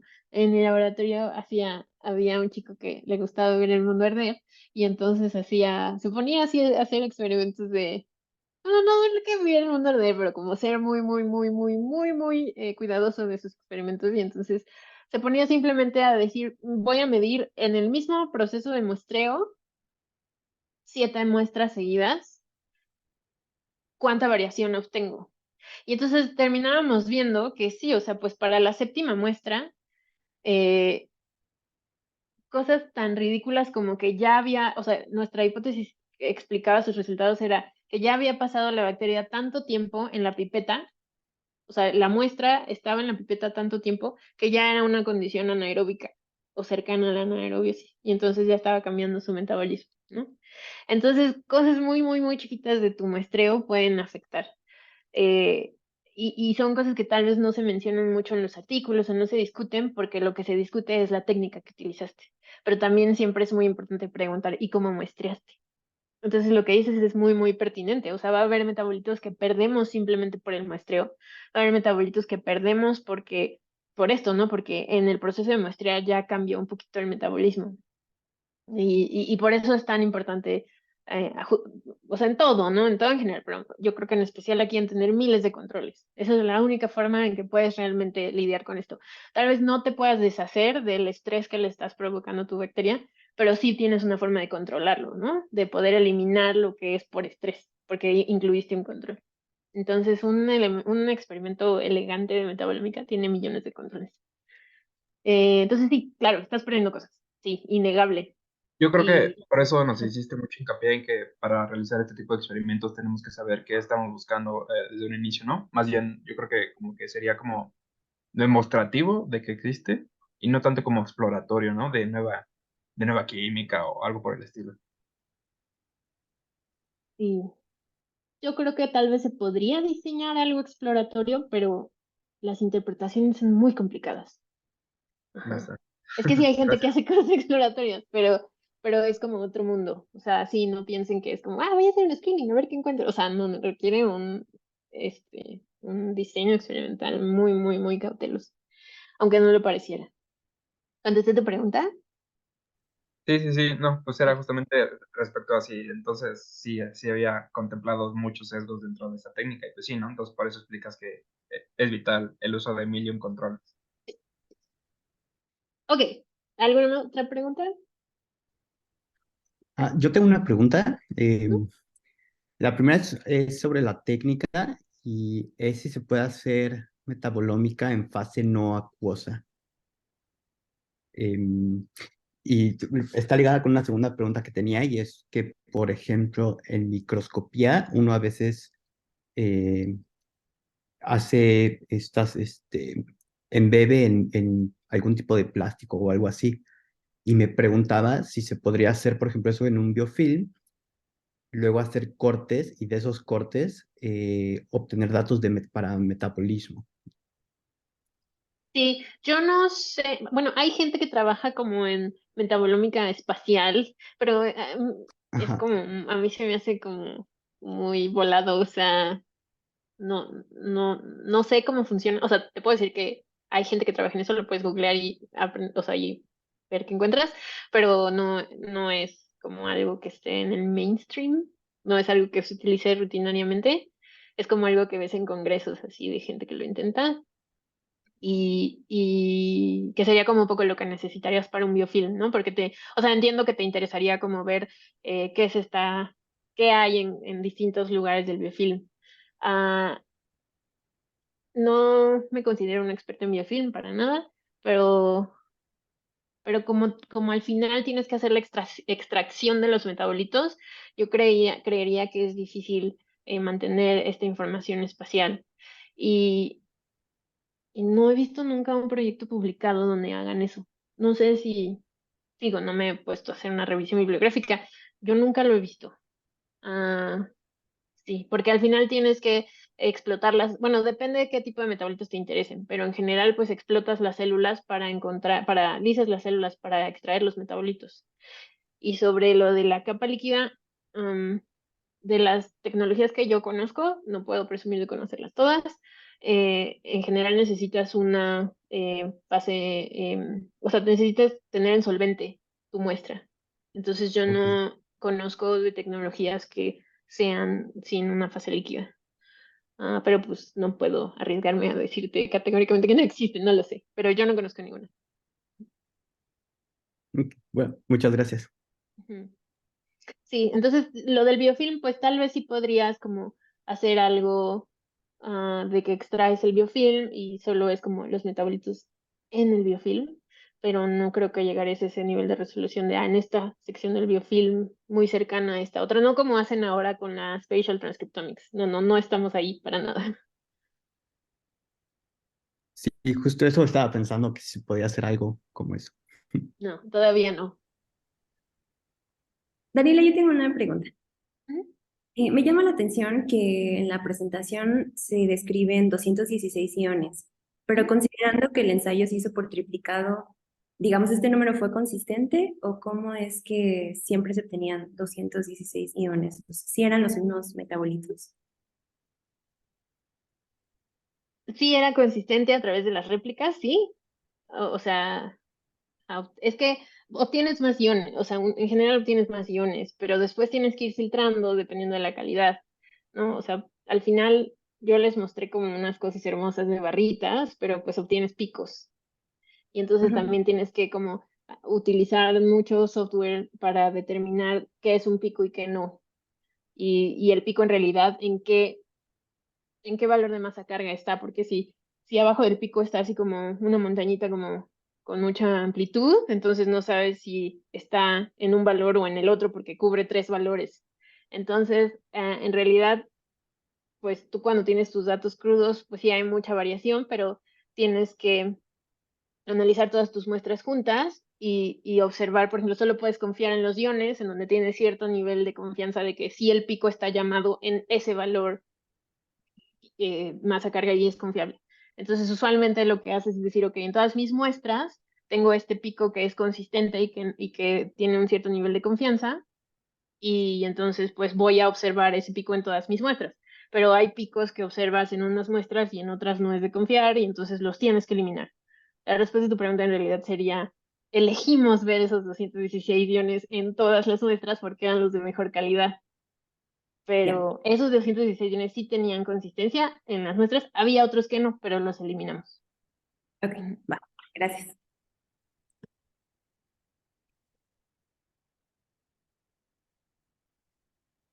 Pues si quieres continuamos, Daniela, y Ok, luego preguntas. vale, entonces nos quedamos aquí, ¿no? Quiero pensar que los he convencido de que el degradador define la comunidad que viene después a través de sus metabolitos, pero, nos quedamos en que cómo realmente ser capaces de decir qué metabolito define que una especie esté presente o no. Y se nos hizo una pregunta sencilla, no lo fue tanto, y esto fue lo que hicimos. Entonces crecimos los 3 degradadores en cultivo y tomábamos muestras de la abundancia del degradador cada cierto tiempo, ¿no? Y después, de cierto tiempo, agregamos, ay, miren, aquí sí puse los shake flasks para que quede claro cuántas muestras eran. Entonces, el sobrenadante, o bueno, este cultivo, sin filtrar, sin nada, solo tomamos el cultivo y lo dividimos en 4, y a cada uno de estos le agregamos un explotador distinto. Y son los mismos 4 a cada uno de los degradadores. Entonces terminamos con 4 por 3, 12 cultivos, cada una combinación distinta de degradador con explotador. Y después a todos los cultivos le agregamos los 4 carroñeros. Seguimos con 12 cultivos. Y vimos y seguíamos midiendo a través del tiempo cuál era la abundancia de cada uno de estas bacterias. Y entonces estos son los resultados. Entonces aquí tenemos el degradador original, cada uno de los explotadores que agregamos. Recuerden que agregamos los carroñeros a todos los cultivos y después aquí observamos a través del tiempo, está normalizado a porcentaje, ¿no? Bueno, perdón, no es a través del tiempo, es en el cultivo final, solo es el cultivo final, no son los datos a través del tiempo. En el cultivo final, ¿qué porcentaje de cada una de las bacterias vemos? Entonces el verde va a ser el degradador. Pueden ver que en su mayoría el degradador es el mayor porcentaje. En azul está el explotador y en estos colores amarillo, naranja, rojo y rosa están los carroñeros. Pueden ver que los carroñeros variaron mucho en su nivel de abundancia. Entonces, fue como crear estas pequeñas mini comunidades y en esta figura lo que les muestro es como el snapshot, la fotografía del final, quién estaba. Al final de la fiesta, invitamos a todos estos a la fiesta en distintos grupos y al final de la fiesta, quién se quedó. Y recuerden que teníamos en paralelo, de otra diapositiva, estos datos de qué producía cada quien y qué consumía cada quien.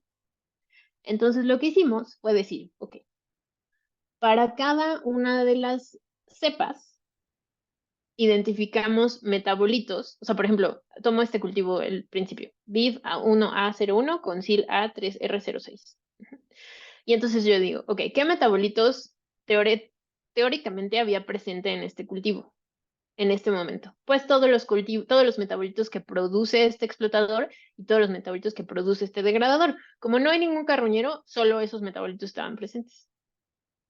Y yo sé qué metabolitos consume cada una de estas cepas.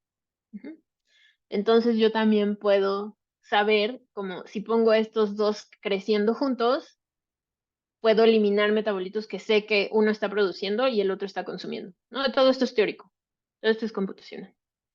Hago eso para cada uno de los cultivos y entonces termino con una predicción teórica de qué metabolitos estaban presentes en el momento en que este cultivo existió. Y después simplemente decimos, ok, agarro una cepa, SIL A3R06, y digo, bueno, hagamos una más sencilla. Tomo esta rojita, MARD2M19, que solo está presente en este cultivo. Y entonces digo, ¿qué metabolitos estaban presentes en este cultivo que no estaban presentes en ninguno de los otros?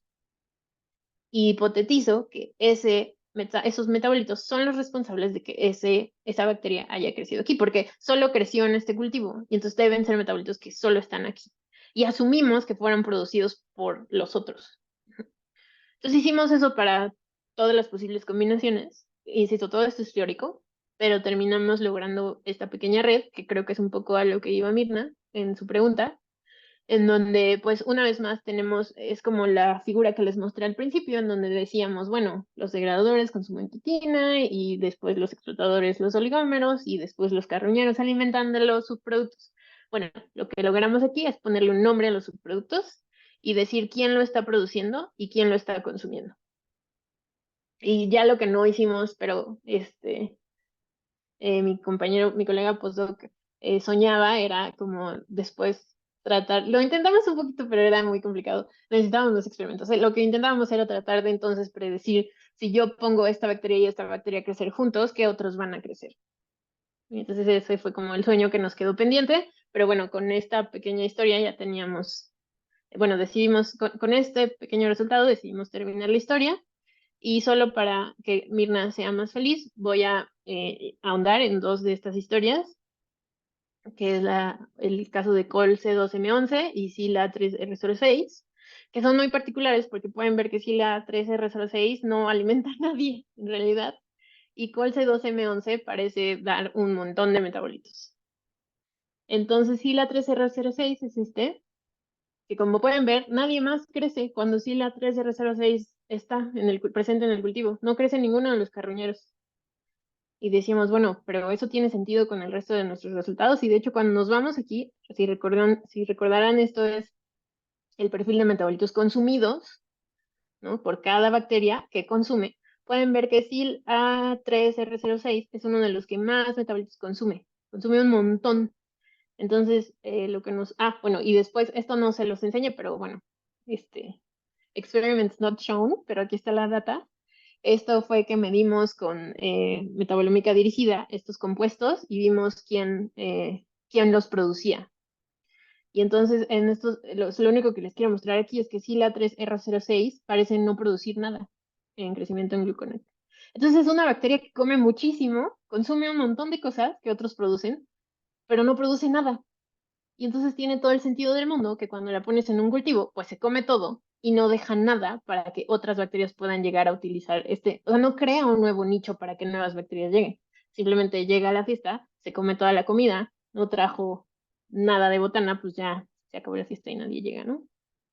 Bueno, disculpen mi mala analogía, pero es como, pues, sí está comiendo todo y no está dejando nada. Es un poco una relación parasítica, ¿no? Es lo que proponíamos, que solo llega a consumir recursos y no permite el crecimiento de otros, y por eso no hay carroñeros en estos cultivos. Y el otro ejemplo es el de Col C2M11, y de hecho Col C2M11 es y es el que les decía que es el único caso en donde creció este mar de 2M19. Y entonces decíamos, bueno, ¿por qué? Y cuando hicimos el mismo ejercicio, no les voy a mostrar todos los datos, pero pues descubrimos que Core-C2-M11 es de las bacterias que más metabolitos producen, y al parecer pues es el único de los explotadores que produce metabolitos que MAR de 2M19 consume. Y entonces eso explica por qué solo en presencia de Core-C2-M11 aparece carroñero. Lo que no elaboramos más fue por qué solo cuando está asociado este degradador, ¿no? Porque pues si no esperarías que también creciera aquí y creciera aquí. Eso sí nos quedó como un poco un cabo desatado, pero bueno, sí logramos ver, explicar un poco por qué aquí sí aparece MAR de 2M19, carroñero. Entonces, pues espero que esto vaya a la pregunta que hacía Mirna, de si este tipo de técnicas pueden agregar este nivel extra de ver no solo qué está ocurriendo, sino explicar un poco por qué están ocurriendo, qué es eso que permite la concurrencia. Y entonces, si van a olvidar absolutamente todo lo que les dije hoy, porque ya estamos muy cerca de vacaciones y la Navidad, esto es lo que deben recordar, ¿ok? La construcción de las comunidades bacterianas es un proceso dinámico. Entonces, cada que vean ustedes datos de metagenómica, datos, exacto, de concurrencia, el intestino humano tiene una mayoría de firmicutes y bacteroides y que siempre están juntos tal con cual, ustedes en su mente recuerden que, bueno, la pregunta obvia es, pero ¿en qué momento? ¿No? O sea, es muy dinámica la construcción de la comunidad bacteriana, entonces, si ustedes observan esa concurrencia en un momento del tiempo, tal vez en otro momento ya no suceda. ¿Y quién más está alrededor? También importa. Y la presencia, de eso me lleva a mi segundo punto, que es que la presencia de una bacteria en una comunidad depende, en gran medida, de quién estuvo antes, dado que eso define los metabolitos que va a haber en el medio. Y espero con todo esto haberlos convencido, que es el punto de este seminario, de que la metabolómica y las técnicas de cocultivo son herramientas muy poderosas para poder mapear cómo se construye una comunidad bacteriana. Y bueno, solo termino dándole el crédito a quien lo merece. Él es Sami Pontrelli, es postdoc en ETH, como les mencioné. Bueno, va a estar de postdoc un año más en ETH y después en 2025 va a empezar como jefe de grupo en la Universidad de Leuven. Gran persona. Si tienen dudas sobre el paper, si les gustó mucho y leen el paper y tienen dudas, siéntanse libres de escribirle a él, lo va a poner muy, muy, muy contento y seguro les va a contestar. Y también el reconocimiento a Uwe Sauer, que es nuestro jefe de laboratorio, de donde ambos hicimos el postdoc en ETH, y los colaboradores de MIT, Julia, Rachel y Scholl, que hicieron mucho del trabajo, y Otto, que es su supervisor de estas 3 personas. Estas son las personas que hicimos todo el artículo. Y bueno, esto es como este paper que espero que haya ejemplificado lo que quería decirles, pero quería tomarme unos 5 minutitos para decirles, bueno, ¿y yo qué hago? ¿No? O sea, esto es como algo que está mi liderazgo, que yo participé, pero ¿qué hace ahora mi laboratorio? Y entonces, de todo esto que aprendimos hoy, lo que yo estudio es cuál es la relación entre este metabolismo que estamos elucidando y la regulación transcripcional. Es un poco la vía, la perspectiva de este paper que yo me llevaría conmigo sería, ok, bueno, vimos que metabolitos intercambian, pero ¿cuáles de estos metabolitos actúan como señales para otros organismos? No todo es comida. Algunos de estos metabolitos deben estar señalizando de alguna forma a otros organismos. Y eso es lo que yo estudio. Y entonces ahora les quiero contar en 2 minutos esta historia que estamos desarrollando con Erika. Erika es una estudiante de licenciatura, bueno, era una estudiante de licenciatura que hizo su tesis conmigo y ahora está por entrar a la maestría y va a continuar con el mismo proyecto. Y lo que estudiamos es una simbiosis entre la planta del frijol y una bacteria llamada Rhizobium fascioli, que entra en simbiosis. Rhizobium se pega a las raíces y empieza a construir nódulos. Los nódulos son estructuras como esferitas, en donde la bacteria se aísla del ambiente y logra crear un ambiente anaeróbico, allá donde ya no hay oxígeno, y empieza a fijar nitrógeno del ambiente para convertirlo en amonio. Y ya el amoníaco lo puede utilizar la planta para, pues, crecer, ¿no? Y hacer proteínas. Y es así como el frijol. La próxima vez que escuchen a una mamá decir, come tus frijoles, son muy nutritivos, te dan proteína, ¿no? O a los veganos, conozco muchas personas veganas que comen muchos frijoles porque tienen proteína. Bueno, ¿por qué tienen proteína? Porque está Rhizobium en sus raíces y le da esa proteína, ese amonio, ese nitrógeno. Entonces, la pregunta que nos hacemos es, ¿qué señales, o sea, para que pueda ocurrir este proceso de simbiosis, qué señales de la planta son las que reconoce la bacteria para saber que ya debe empezar a nodular y a fijar nitrógeno? Algo le debe dar la planta a la bacteria para que ella sepa cuándo hacerlo. Y esto es una pregunta que lleva muchos años, ¿no? El estudio de esta interacción lleva como 40 años en México, pero realmente no sabemos casi nada de las señales. Sabemos mucho de los genes que están involucrados, pero nada de las señales. Y las señales son interesantes porque pues podemos imaginar un mundo en donde si quiero que mi bacteria nodule más y mi planta tenga más nitrógeno y crezca más, pues simplemente le agrego la señal que necesita la bacteria para poder nodular y entonces va a nodular más, ¿no? Ese es el sueño. En lugar de tener que ir a hacer no sé, un transgénico o comprar el fertilizante, o sea, simplemente tal vez es tan fácil como agregarle el metabolito. Y la forma en que lo hacemos es a través de factores de transcripción. Entonces, lo que hizo Erika en su licenciatura fue ponerse a hacer mucha genómica comparativa de este bicho para identificar genes en su genoma que parecen ser factores de transcripción, los caracterizó y después identificó genes que están involucrados en la nodulación y lo que hizo fue ver qué factores de transcripción regulan a estos genes de nodulación. Y por si no están familiarizados con los factores de transcripción son proteínas que detectan señales del ambiente, es decir, metabolitos, y se unen a los metabolitos, y y el complejo metabolito factor de transcripción se une al ADN, y entonces eso promueve que el gen río abajo se active o se reprima. Entonces, lo que hacemos es utilizar la regulación transcripcional como puente entre las señales del ambiente y los genes que están siendo inducidos. Entonces, si sabemos qué genes están siendo inducidos y qué señales hay en el ambiente, solo nos falta llenar ese hueco de qué factor de transcripción es el encargado de activar esos genes y qué señal detecta. Entonces, de todo este trabajo, lo que encontramos fue un metabolito muy prometedor, putrescina, que se une a un factor de transcripción llamado PuR y que regula directamente a un gen NOD-I, que es de nodulación, como su nombre lo indica. Entonces, ahora estamos trabajando en este manuscrito proponiendo este metabolito. Todavía nos falta hacer las validaciones, pero bueno, todo el trabajo bioinformático ya está hecho y actualmente estoy literalmente escribiendo un donativo para ampliar todo este proyecto y poder encontrar otras señales y validar un poco ya en plan de pues ver que realmente este metabolito se une al factor de transcripción y que agregarlo ayuda a que la planta crezca mejor. Entonces esto es una combinación de wet lab, de cosas experimentales y de mucha bioinformática, mucho big data. Entonces, si esto es algo, bueno, y también análisis de genomas, ¿no? Como buscar ortólogos y buscar motivos de pegado al ADN en genomas y tal.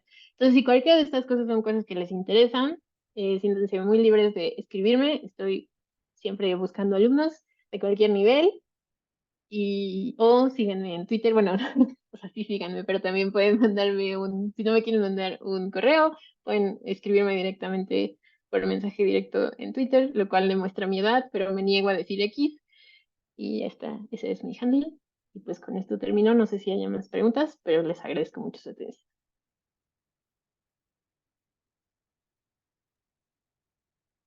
Yay, muchas gracias, Daniela. Bueno, ¿tienen preguntas para Daniela? Aquí o allá. Daniela, ¿la putrescina es un exudado de la planta? Es una espermidina y están por eso estamos tan emocionadas. Las espermidinas son conocidos señalizadores entre plantas. Okay. Bueno, entre células de la planta. Entonces justo estamos celebrando con esperanza para ver si encontramos putrescina en los exudados, bueno, sí, en los exudados de las raíces. Qué bonito. Sí, la verdad estamos muy emocionadas. Todo apunta a que sí, es bastante prometedor. Oye, ¿y de las quitinasas hay distintas formas de quitinasas? ¿Son distintas las de, por ejemplo, las quitinas, más bien las quitinas, el sustrato, ajá, las quitinas son distintas en sedimentos que en hongos y así como la estructura, No lo las sé, la formas verdad. la forma de la quitina? Yo creería que no, yo creería que están conservadas, ¿no? Pues la quitina va a tener una estructura similar. Pero la realidad es que no lo sé.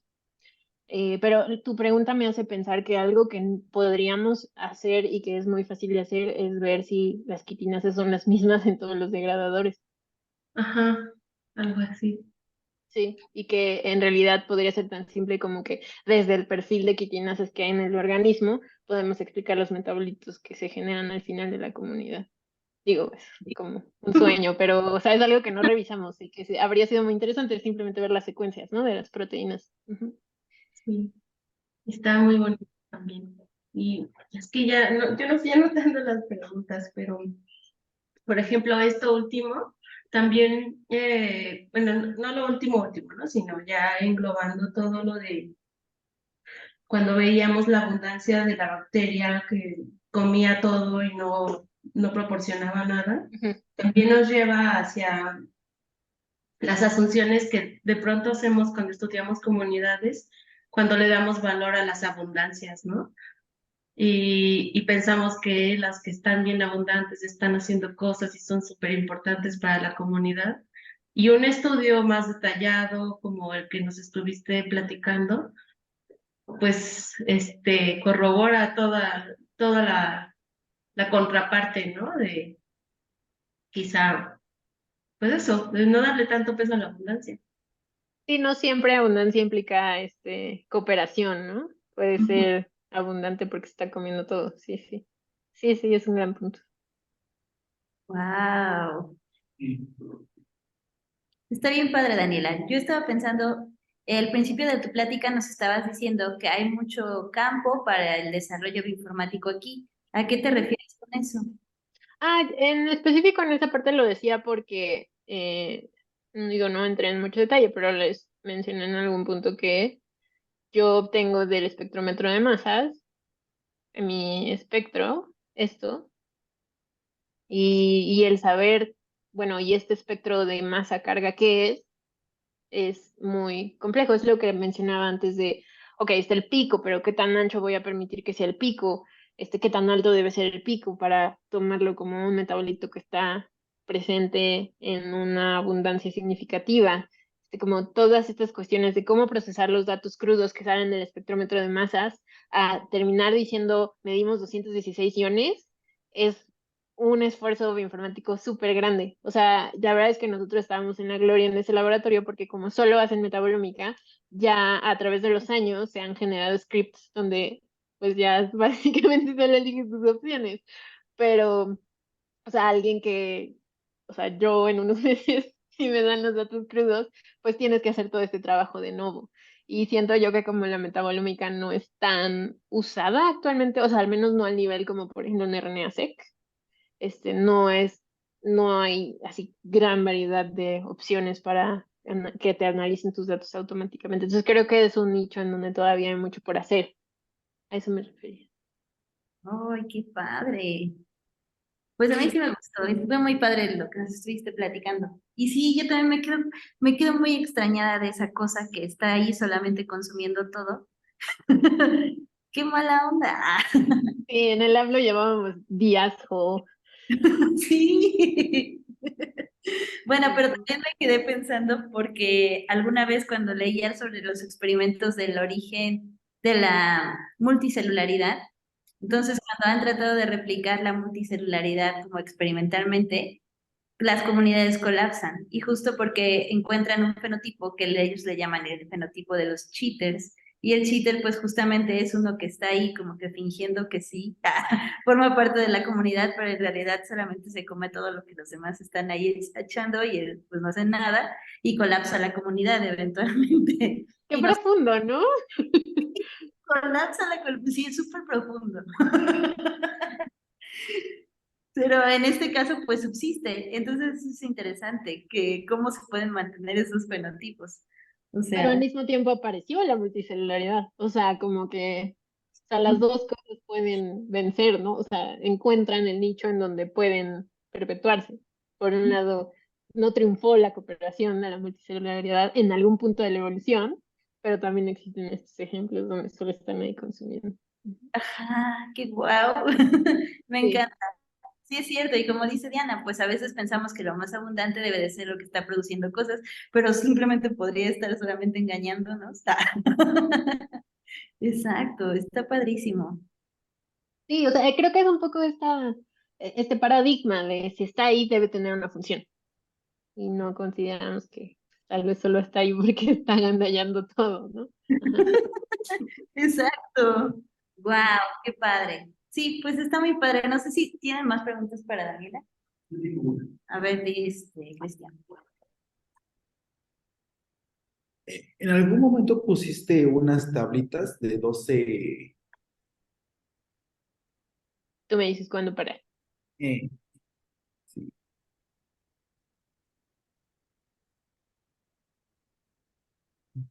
Ah, creo que eran las del final, ¿no? Las de las Sí. abundancias. Sí, Bueno, es que nada más hay una única aquí. de las 12 que pasa el 45-50%. Ujú. ¿Por qué? ¿O qué se supone que se lee esa grafo? O sea, lo que nos dice es que la mayor parte del cultivo era el degradador. Ah, entonces simplemente cortamos el eje porque pues si no hubiera quedado enorme.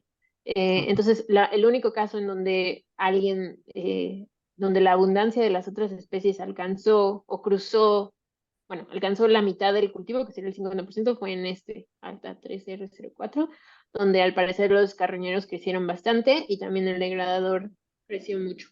Entonces eso es lo que indica como la parte verde, que es lo que el degradador la abundancia del degradador, que es curioso, ¿no? Porque al final les mostré desde el principio de la plática que los degradadores en general desaparecen después del principio. Entonces, pues sí es algo, tal vez un artefacto de nuestro método, pero eso es lo que observamos.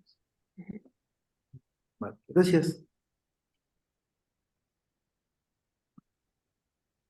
Pues sí, no sé si tienen más dudas los de allá del Zoom. Si no, pues muchas gracias, Daniela. Estuvo padrísimo. Yo creo que yo aprendí mucho. Me da mucho gusto cuando quieran. Sí, Y yo pues, también. muchas gracias por escucharme y gracias a los que ya me siguieron en Twitter. Porque si esto de la ciencia no funciona, siempre puede ser influencer. No, pero bueno, solo me da mucho gusto que les haya servido la plática y pues nada, en serio, si tienen alguna duda o lo que sea, pues escríbanme con toda confianza. Pues sí, y ya saben, los que ya están haciendo y eso, pues ya pueden buscar a Daniela. Ay, espérate, Gabriel, digo, Yaksha tiene una pregunta, ¿no? Yo. Ah, ok. Hola Daniela, se me acaba de decir. Ujú. En esta parte se podría realizar como un ensayo en donde se cultive únicamente cada uno de los carroñeros por separado. A lo mejor podría haber como, bueno, se podría teorizar una especie de competencia que eso no permita su crecimiento o no sé. Sí, sí, sí, es un gran punto.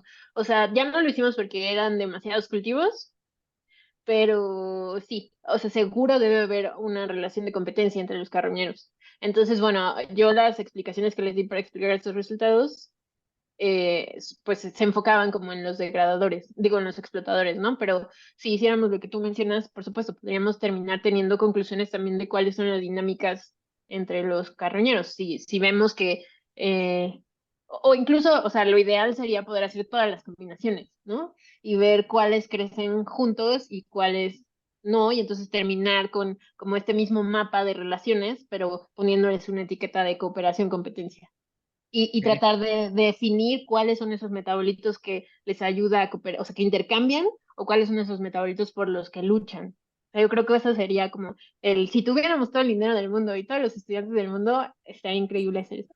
Ujú. Muchas Sí, pero o gracias. sea, solo hay que hacer la cuenta de, o sea, cuántos cultivos serían, ¿no? Y también como tienes que estar midiendo todo al mismo tiempo, pues es como muy difícil. Por eso es como de soñar, pero claro, sería súper interesante. Es un muy buen punto. Muchas gracias. Sí, y yo, la otra cosa que estaba pensando es que, como yo generalmente he hecho metagenómica, siempre trabajo con cosas no cultivables. Y entonces yo, desde el principio de la clase les dije, vamos a intentar entender por qué querríamos cultivar. Espero haberlos convencido. Y creo que ahora ya entendí por qué queremos cultivar. No, o sea, desde que nos vinieron a hablar de arqueas como que ya me había convencido más, pero ahorita ya entendí bien por qué queremos cultivar, porque entonces podemos hacer estos experimentos padres y ver, entender bien cómo se ensamblan las comunidades. Ujú.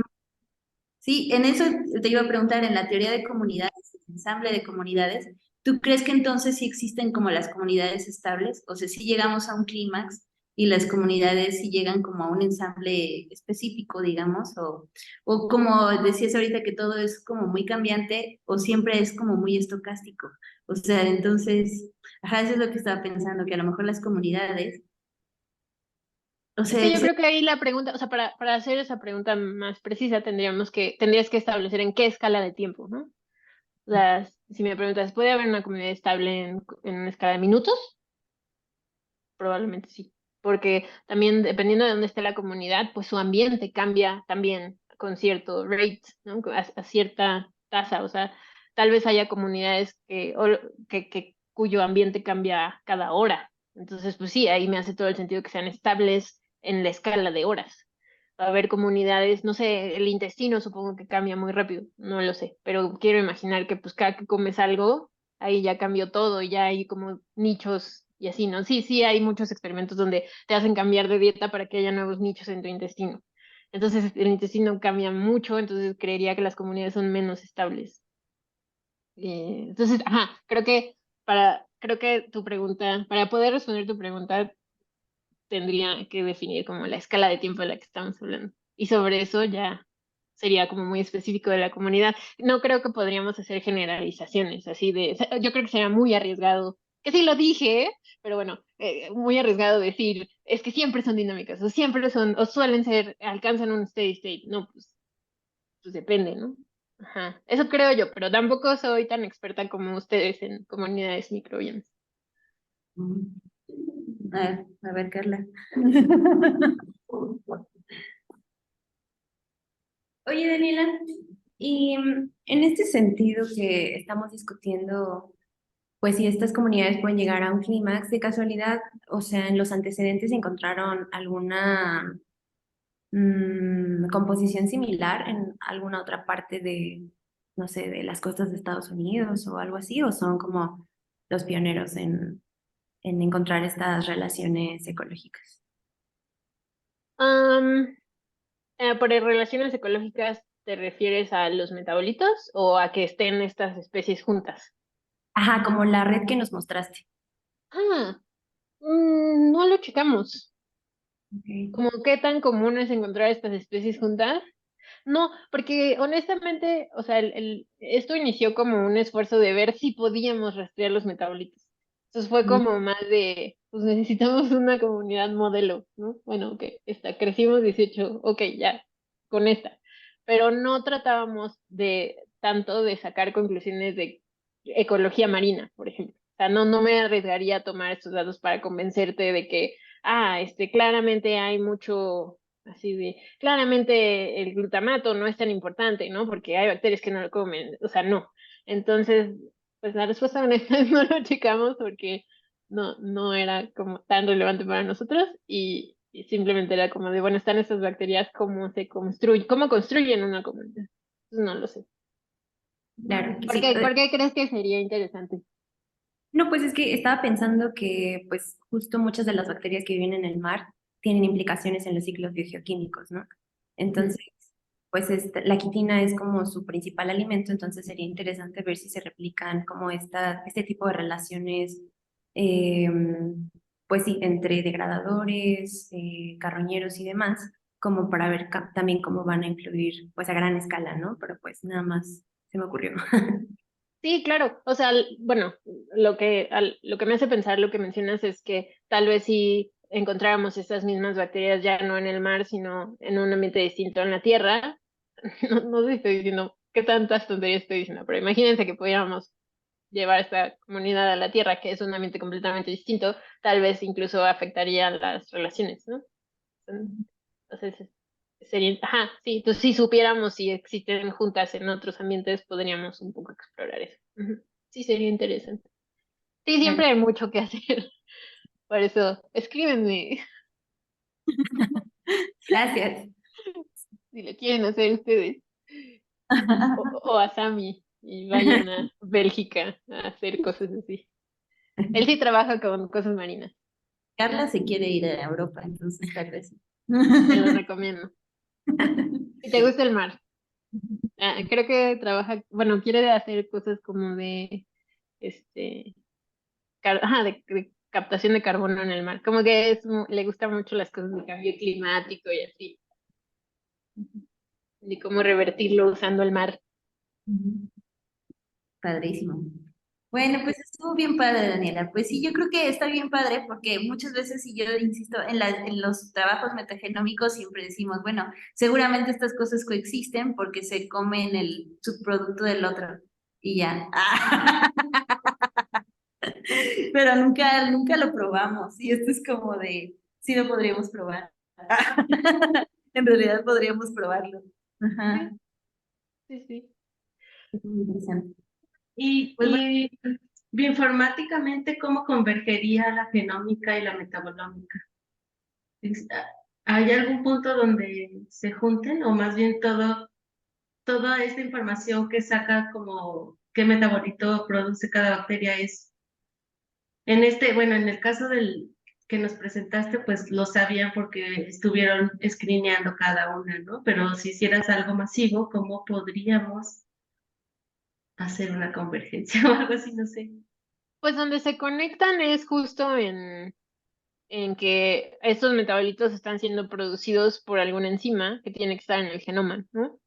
Entonces, si quisiéramos hacer un poquito más genómico este proyecto, o sea, pues sí, sí, si mi presupuesto es menor, pues entonces, en vez de hacerlo como de mido 216 iones y veo que encuentro, entonces lo puedo reducir. Sería una forma, por ejemplo, de ir de metabolómica no dirigida a dirigida.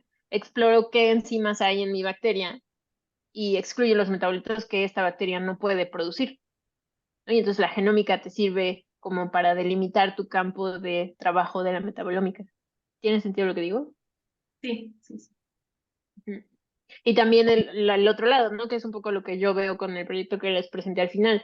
O sea, estos metabolitos, cómo afectan a la nueva bacteria, pues tiene que haber algo en la nueva bacteria que los detecta, entonces, que los detecta y que elicita un programa genético. Bueno, tal vez ahí no sería genómica, pero ahí entra ya la transcriptómica, ¿no? Ahora este metabolito, ¿qué le hace a los otros?